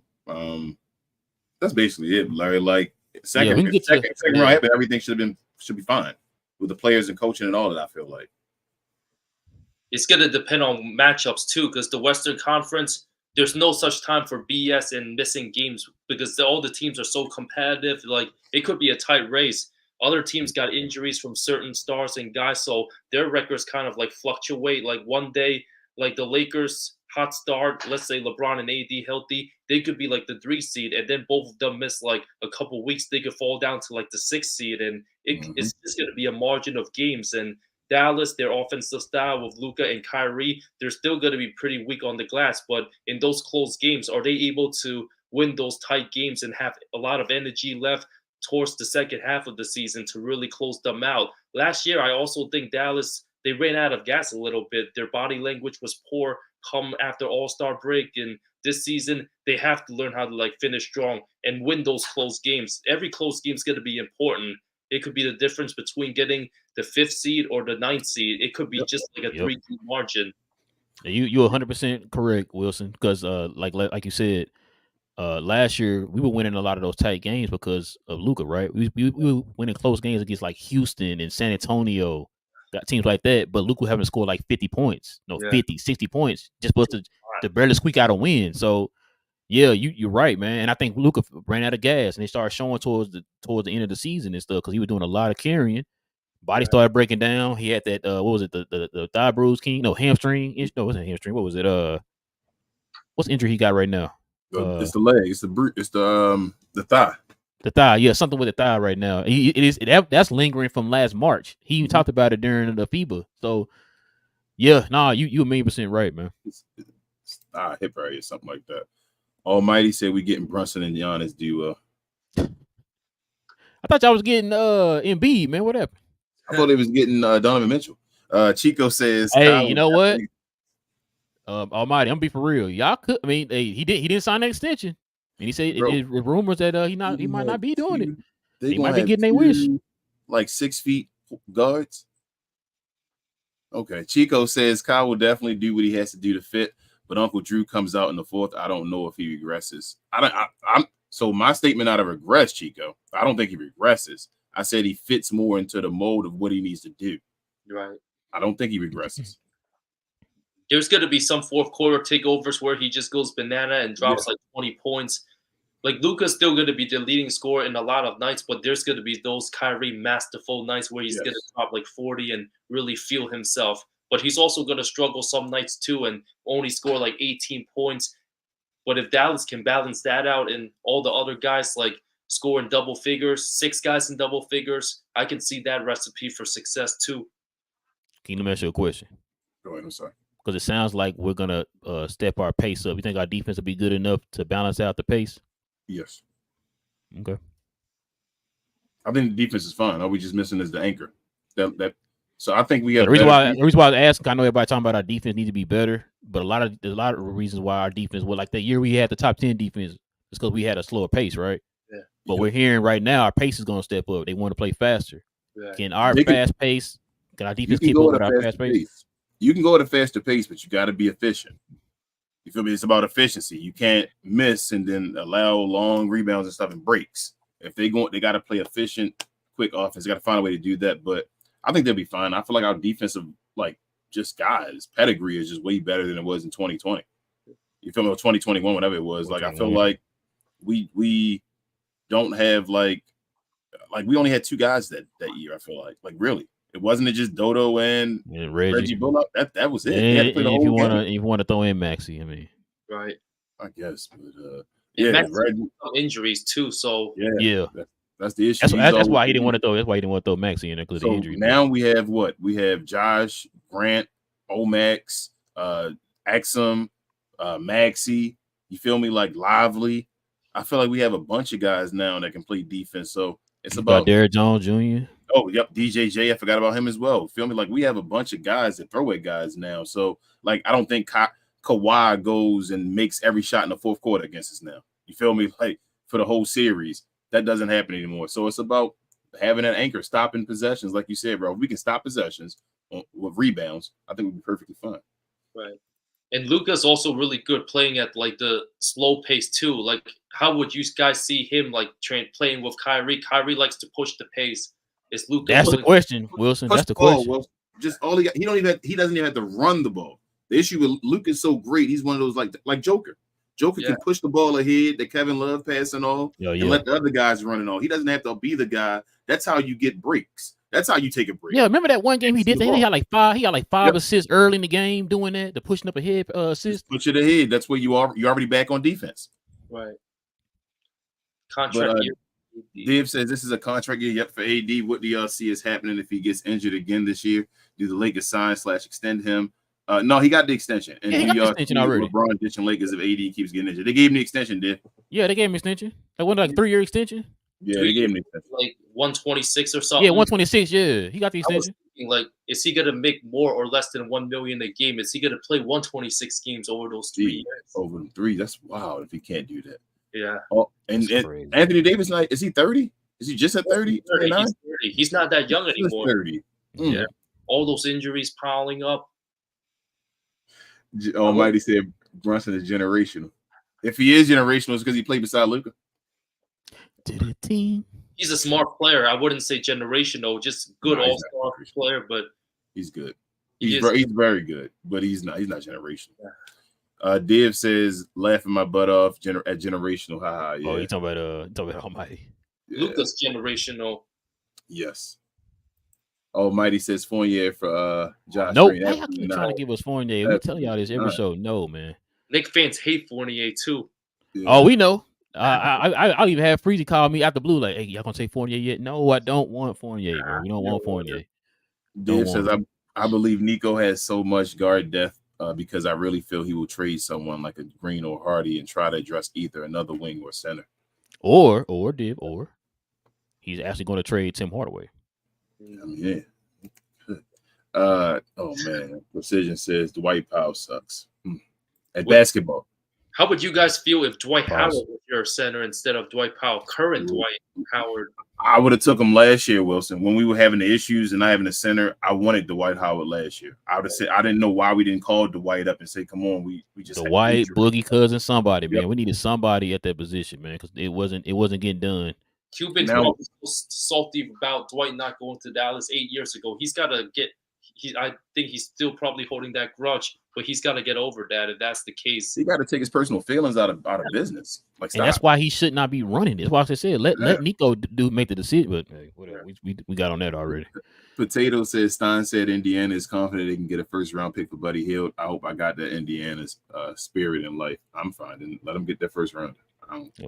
We don't need Hill. It'd be cool to have him, but we don't need him. You know what I mean? Like I'm not giving a first round pick for Buddy Hill. I'm sorry. He's basically just a better shooter of Tim Hardaway. Exactly. Tim not the worst shooter. You feel me? So Johnny B says was watching some last season Mavs vids, and 95% of Luka's best highlight passes went to C Wood. What a waste. Yeah. We can't talk about him no more. Shout out to Larry. Richard says Nick's best bet is to trade for Cat as soon as possible. There you go, Almighty. You a Cat fan still, or how you feel about Cat? He don't have it, in my opinion. Wilson, he got 5 whole years left on his contract. His new contract, per year. The new contract kicks in this season. Jesus, boy! Somebody need to be fired him with. Somebody getting fired in Minnesota, or my hot take is that people need to look at Ant because I don't think Ant's going to be there for long. Yeah. I think Ant's gone after he signs after he gets the extension. I think he's going to ask for a trade right away. Nancy says Giannis has already stated he doesn't like the big cities. Would you consider Dallas a big city though, like New York? It depends on when they talk about it. So when they talk about it as far as other talent coming, they be like, no, we're not. They're not that big of a city. But then when they talk about Giannis coming over, they're like, well, they're a big city. They would talk about him as far as this right here conversation. So that's like how I feel. we're a balance of we're a big city. Like I said, we're like a top 5 market, but we're not looked at the same. Like King said, we're not looked in the same vein as a LA or New York or anything like that. Yeah. So we got traffic like LA and New York, but no, it's not like them though. But No, yeah, y'all traffic not LA in New York. It ain't LA in New York. There's only one LA in New York traffic. That's fine. It ain't LA highway traffic is ridiculous, and New York City. we turned into LA because all them California folks moving over here to Dallas, killing our traffic right now. Almighty says we will get Donovan Mitchell. Y'all can have him, man. Yeah, that's cool. Y'all might, and you know what, Almighty? Out of all those names you named up, I really believe y'all get Donovan Mitchell. I really do. After I heard the report that he wasn't signing that extension with the Cavs, which I think a lot of people kind of predicted that already, and he's been wanting to go to LA. I mean, New York. I think y'all will get him. If they get Donovan Mitchell, who the best player on the team? Mitchell's gonna have probably the best stats, but is it really gonna make New York better though? Him and Brunson kind of have the same skill sets. Brunson always shows out and shows off against him in the playoffs and outperforms him. Yeah, so and Mitchell's much of a heat check guy. Like one night he could score like 40 something, and then the next night he scores 11. That's too inconsistent. Two undersized guards. We seen that with CJ and Dame. Like for the longest time, be mediocre for the longest time. Like why? But they can have him. Like Dame should have requested a trade right when he had a healthy CJ, and they still couldn't beat Jokic without Jamal Murray. Like Jokic, they so didn't. That's a good point. You said he didn't. You said he got swept by Golden State and Steph missed 2 games.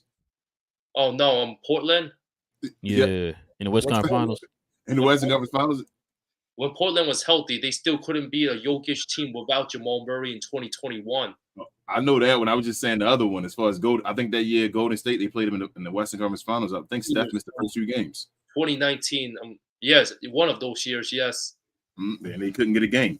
Nope. Potato says Dwight Powell will be the next Nick Collison. I'm imagining Mark retiring his jersey. Man, he's not. I'd rather have Nick Collison. You know what? And not being funny, Potato. I'd rather have Nick Collison a better rebounder than Dwight Powell. Yeah, absolutely. Better defender too. Yeah, I'm sorry. You're right. My bad. Because who needs to put on Luka before they had some other guys? Nick Collison. I mean, not Luka, Dirk.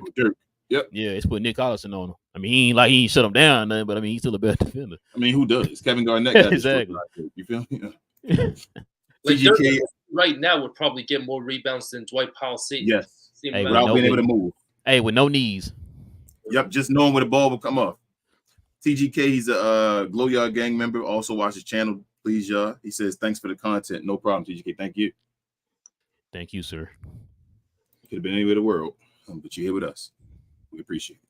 Dave says, on the topic of Luka and the refs, what Luka has done now is all the refs fraternity hate him. I think of that too. I watched Canada versus Slovenia, and you had SGA get hit call. Luka's same exact play, no call. It's bad. Yeah, Luka they're humans. That's why I said they're human, man. Like you gotta ease off of them, man. You can't be showing them up doing the dollar signs and all that stuff. And the refs, they know what players give them a hard time and whatnot too, and they might have certain feelings like towards like players. They're not like robots and machines. They remember stuff from how players treat them. Like they don't want to like wake up and next day, oh, this guy again. Oh, we got to deal with Luka. Yep. Oh, what's he gonna say to me this time? Yep. The same way like players think about like Scott Foster. Oh man, I got Scott Foster today. The referees probably think the same way. I got Luka Doncic today. Oh man. Like the refs' locker rooms, they have deep conversations about like, take a bet. When's this player gonna lash out at me? What curse word you gonna say to me? They probably talk about all that too. What's Luka gonna say in Slovenia at me? Precision says Powell got Cuban's X-rated flash drive. Man. Yeah, wow. Man. Yeah, Richie says Wilson. The only reason we are weak on the glass is playing Dwight and Maxey. Max, Josh, Lively, Kyrie, Luka, Holmes, all rebound. That's true. Yeah. Yeah, it might be rebound by committee, man. If Jason Kidd is a Holmes guy and likes him, gives him a chance, it could work, but it'll depend like who Jason. Big if on Jason Kidd. Yeah. Johnny B also says Wilson spreading false pretense about Seawood is changing my opinion of him. He said he now hates Seawood now. Richard says, No, he talking about he changed his opinion on Wilson because of what he said about. "Oh, Wilson, I thought he was about Seawood. My bad, I got you. Okay, that's his guy, Wilson. That's his guy. He a C Wilson, Seawood guy, I should say. If Seawood plays really good on the Lakers and help them go far, then I'll apologize about my Seawood takes. There you go, Johnny B. You heard there you go, Johnny. You happy? You go to the channel and talk to him. He said he's gonna change his takes if he goes to the playoffs and shows out. Yeah, if he shows out. Richard gotta show out though, Johnny. I think he will, Wilson. I think you're gonna be surprised by Seawood this year. Richard says, "Have you heard anything on Exam or Exum having a shot now? I remember him. If he does, he might be our best signing. Do you think Greg Brown or Wisekamp could make the team?" To be honest with you, I don't think any of those guys are going to make the team. actual team. They'll probably be on our G League team, but I don't see none of them making the actual team. Yeah, Exum will though. I mean, yeah, other than X, I'm sorry, those guys, the Browns and the Wisekamp and all of them, I don't know about them. I like what I've seen from Exum so far. Yeah. I ain't gonna lie, I've been pleasantly surprised from what Exum has shown in the FIBA league and all that. Shout out to Larry, man. Yeah. Exum's got some moments like in Utah. Remember in the series that he was actually playing good defense on James Harden. I believe seen like Frank Ntilikina never reached that level in the NBA. Exum has, so that's good reference. We don't know who that. We don't know who that is, Frank. Kind of shut down Devin Booker. Oh yeah, he did. You know he did. I apologize. You're right. I'm sorry. He did do good against Devin Booker. He did a better job on Devin Booker than Reggie Bullock did. Reggie Bullock, in that series, yeah. We put Frank in there, and Frank was shutting him down. Now, the only bad thing about it, that was his only shining moment. Other than that, he was unplayable. You know. I'm gonna try to run through these other ones real quick, bro. Hold up. Lloyd said Mitch going to the Nets first. No, we got special guests in the building. Precision says I can see Mavs getting Jonas Valanciunas or Yusuf Nurkic. I'll take Valanciunas.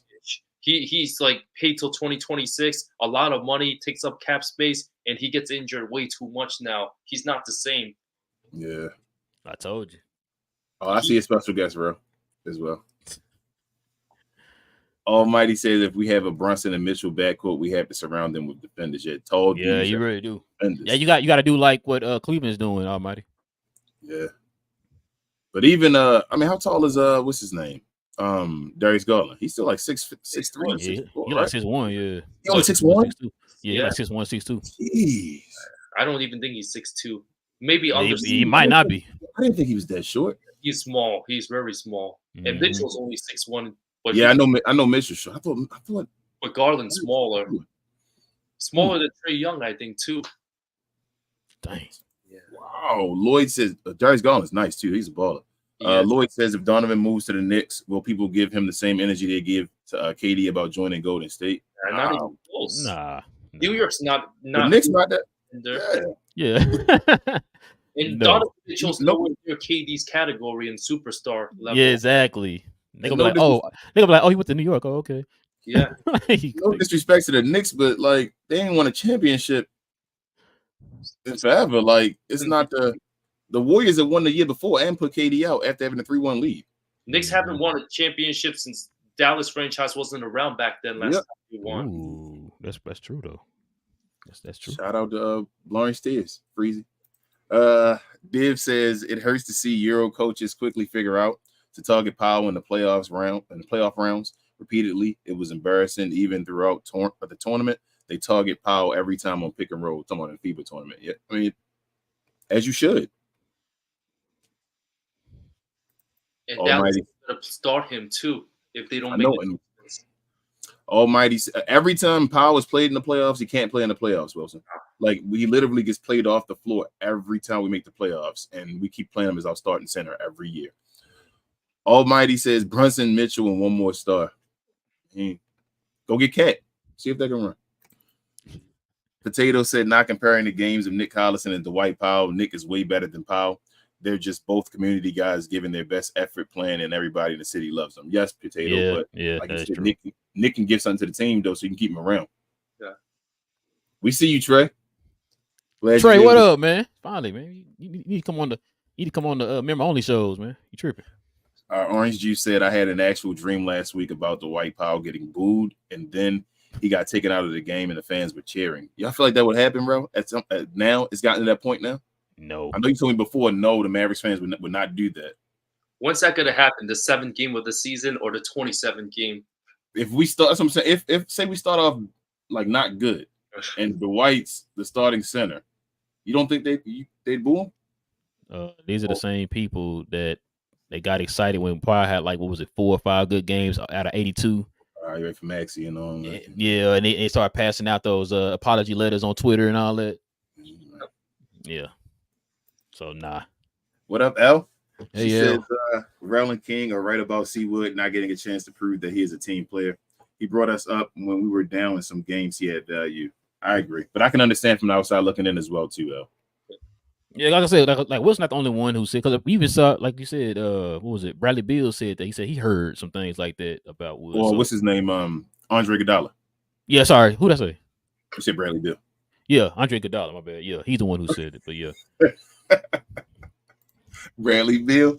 You aren't worried about Phoenix now the trade's in here, Wilson? You aren't worried about Phoenix's point guard situation? I think they're just too talented. They'll figure it out in a way. Like Devin Booker excels. Like even with CP3 out, his playmaking's been pretty solid. So I'm not too concerned about that. As long as guys like him and Beal like sacrifice their stats and they're gonna be content not averaging 30 points a game, I think they could work it out. Beal is like at the mature stage of his career now that he knows that he has to like win and care about winning championships. He's also 30 years old, and if he has the good mind and attitude, He is 30, ain't he? I forgot. Yeah, he's There you been go. a long time too, since Anthony Davis. There you go, Trey. And Trey agrees with you. He's a Suns There you go, fan. Trey. That's what I say. There you go, Trey. I threw that in for you. Almighty said we have 2. Y'all only got 1. You're not talking about us, are you? Oh, he's talking about championships.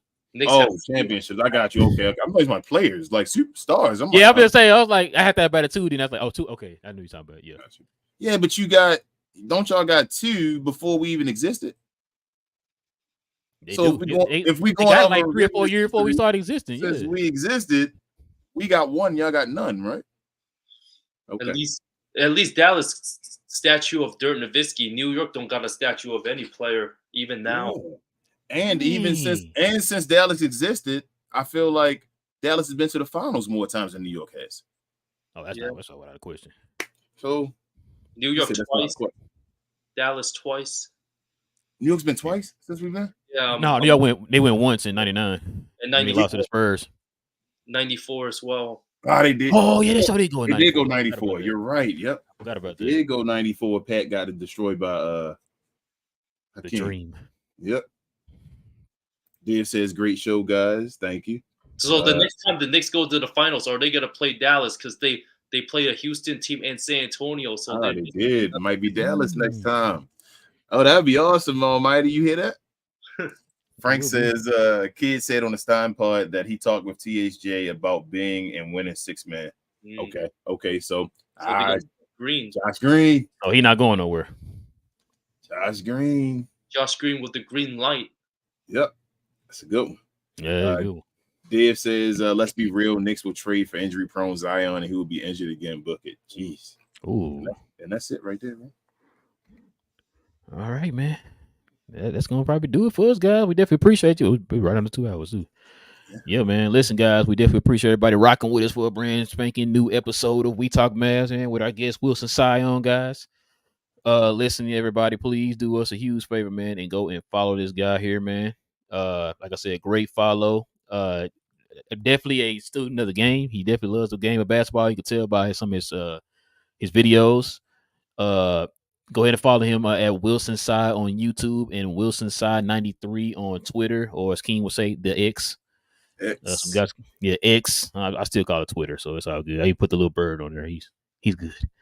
But yeah, guys, follow him on all the socials too, guys. So yeah, man. Also follow us here, guys. If you're into Mav content, guys, go ahead and hit that subscribe button. We close, y'all. Wednesday is training camp.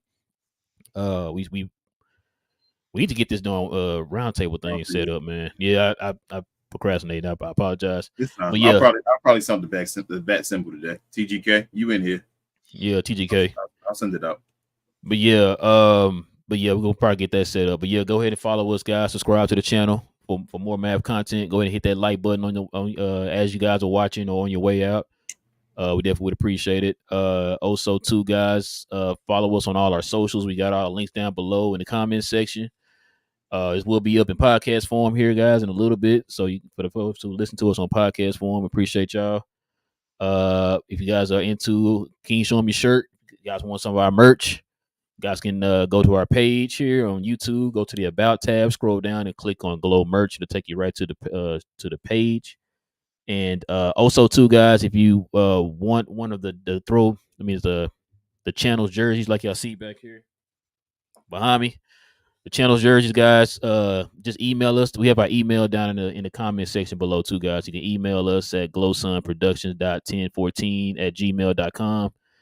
Send us your name, your info, the name you want on the jersey, and all that stuff, the number and all that stuff you want on the jersey. If you guys want the jerseys. But other than that, man, King, am I missing anything? First and foremost, Wilson, you got anything to say? Going to promote. Oh, sorry, yeah, Wilson, you got anything? I was gonna say I was gonna have him. I see you got his shirt on. Just want to thank you guys for having me on for the second time. Enjoyed the conversations. Just great stuff. We could talk about NBA basketball for like hours and hours, but man, get more interesting throughout the season. It's gonna be a ride. Man, Wilson, I want to talk with you about like the old school game and stuff. Like, I know me and King kind of throw like little references here and there on the show and stuff, man. I just want to have like a full-fledged conversation, man, like the games back in the day and stuff, man. That's what I want to talk about. Plug your shirt too, your products, man, your clothing. Yeah, show them your absolute travesty shirt, man. Yeah, you got your clothing on. Plug your shirt, man. Yeah. Where can I find that at? No, not in stock like right now, but might put up some new stuff like on my YouTube and whatnot. Okay, absolute trap. That's his catchphrase for those who don't follow his channel, man. Go to follow his channel, guys. It's Wilson Sai. I guess I gotta read it because it's a $4.99 donation. So I'm gonna read it for Trey. He's a Glow Yard member too. Glow Yard gang member. He said, "Shout out to Glow Yard, but no Suns." Sorry, he said, "Go Suns, Book Nation." Appreciate you, Trey. Appreciate you, Trey, man. Appreciate you. It's gonna be an interesting season, man. Play y'all on Christmas, man. So we definitely on. It's gonna be a good one. I'll probably be in Houston watching that game. But yeah, man. Like I said, man. With all that being said, guys, we definitely appreciate y'all rocking with us for another one here. We will be back here on Tuesday. And after Tuesday, when is the first? Oh, so no, actually we don't play our first preseason game until the 5th. So our first official post game shows will start, guys, on the 5th of October. So yeah, season 3. So we're getting ready for that. But yeah, other than that, we'll be back here Tuesday. Of course, Glow Yard members will be back on Fridays for y'all, and then on Saturday again, guys. So then after that, I think we're gonna be revving up for the new season. So we have one more week of these shows, guys, and then after that, it's postseason, baby. I mean, post shows. Yeah, it's raining out here, like this hurricane on this way. Yeah, it look a little dark in their background. Yeah, but yeah, man. With all that being said, guys, listen. It is your boy Rail. Got my boy King. This is We Talk Mavs, where we talk Mavs from a fan perspective. We got our guest Wilson. We'll be back here, guys. Same Mav time, same Mav channel. Oops, I did it again, King. Go Mavs, and we out.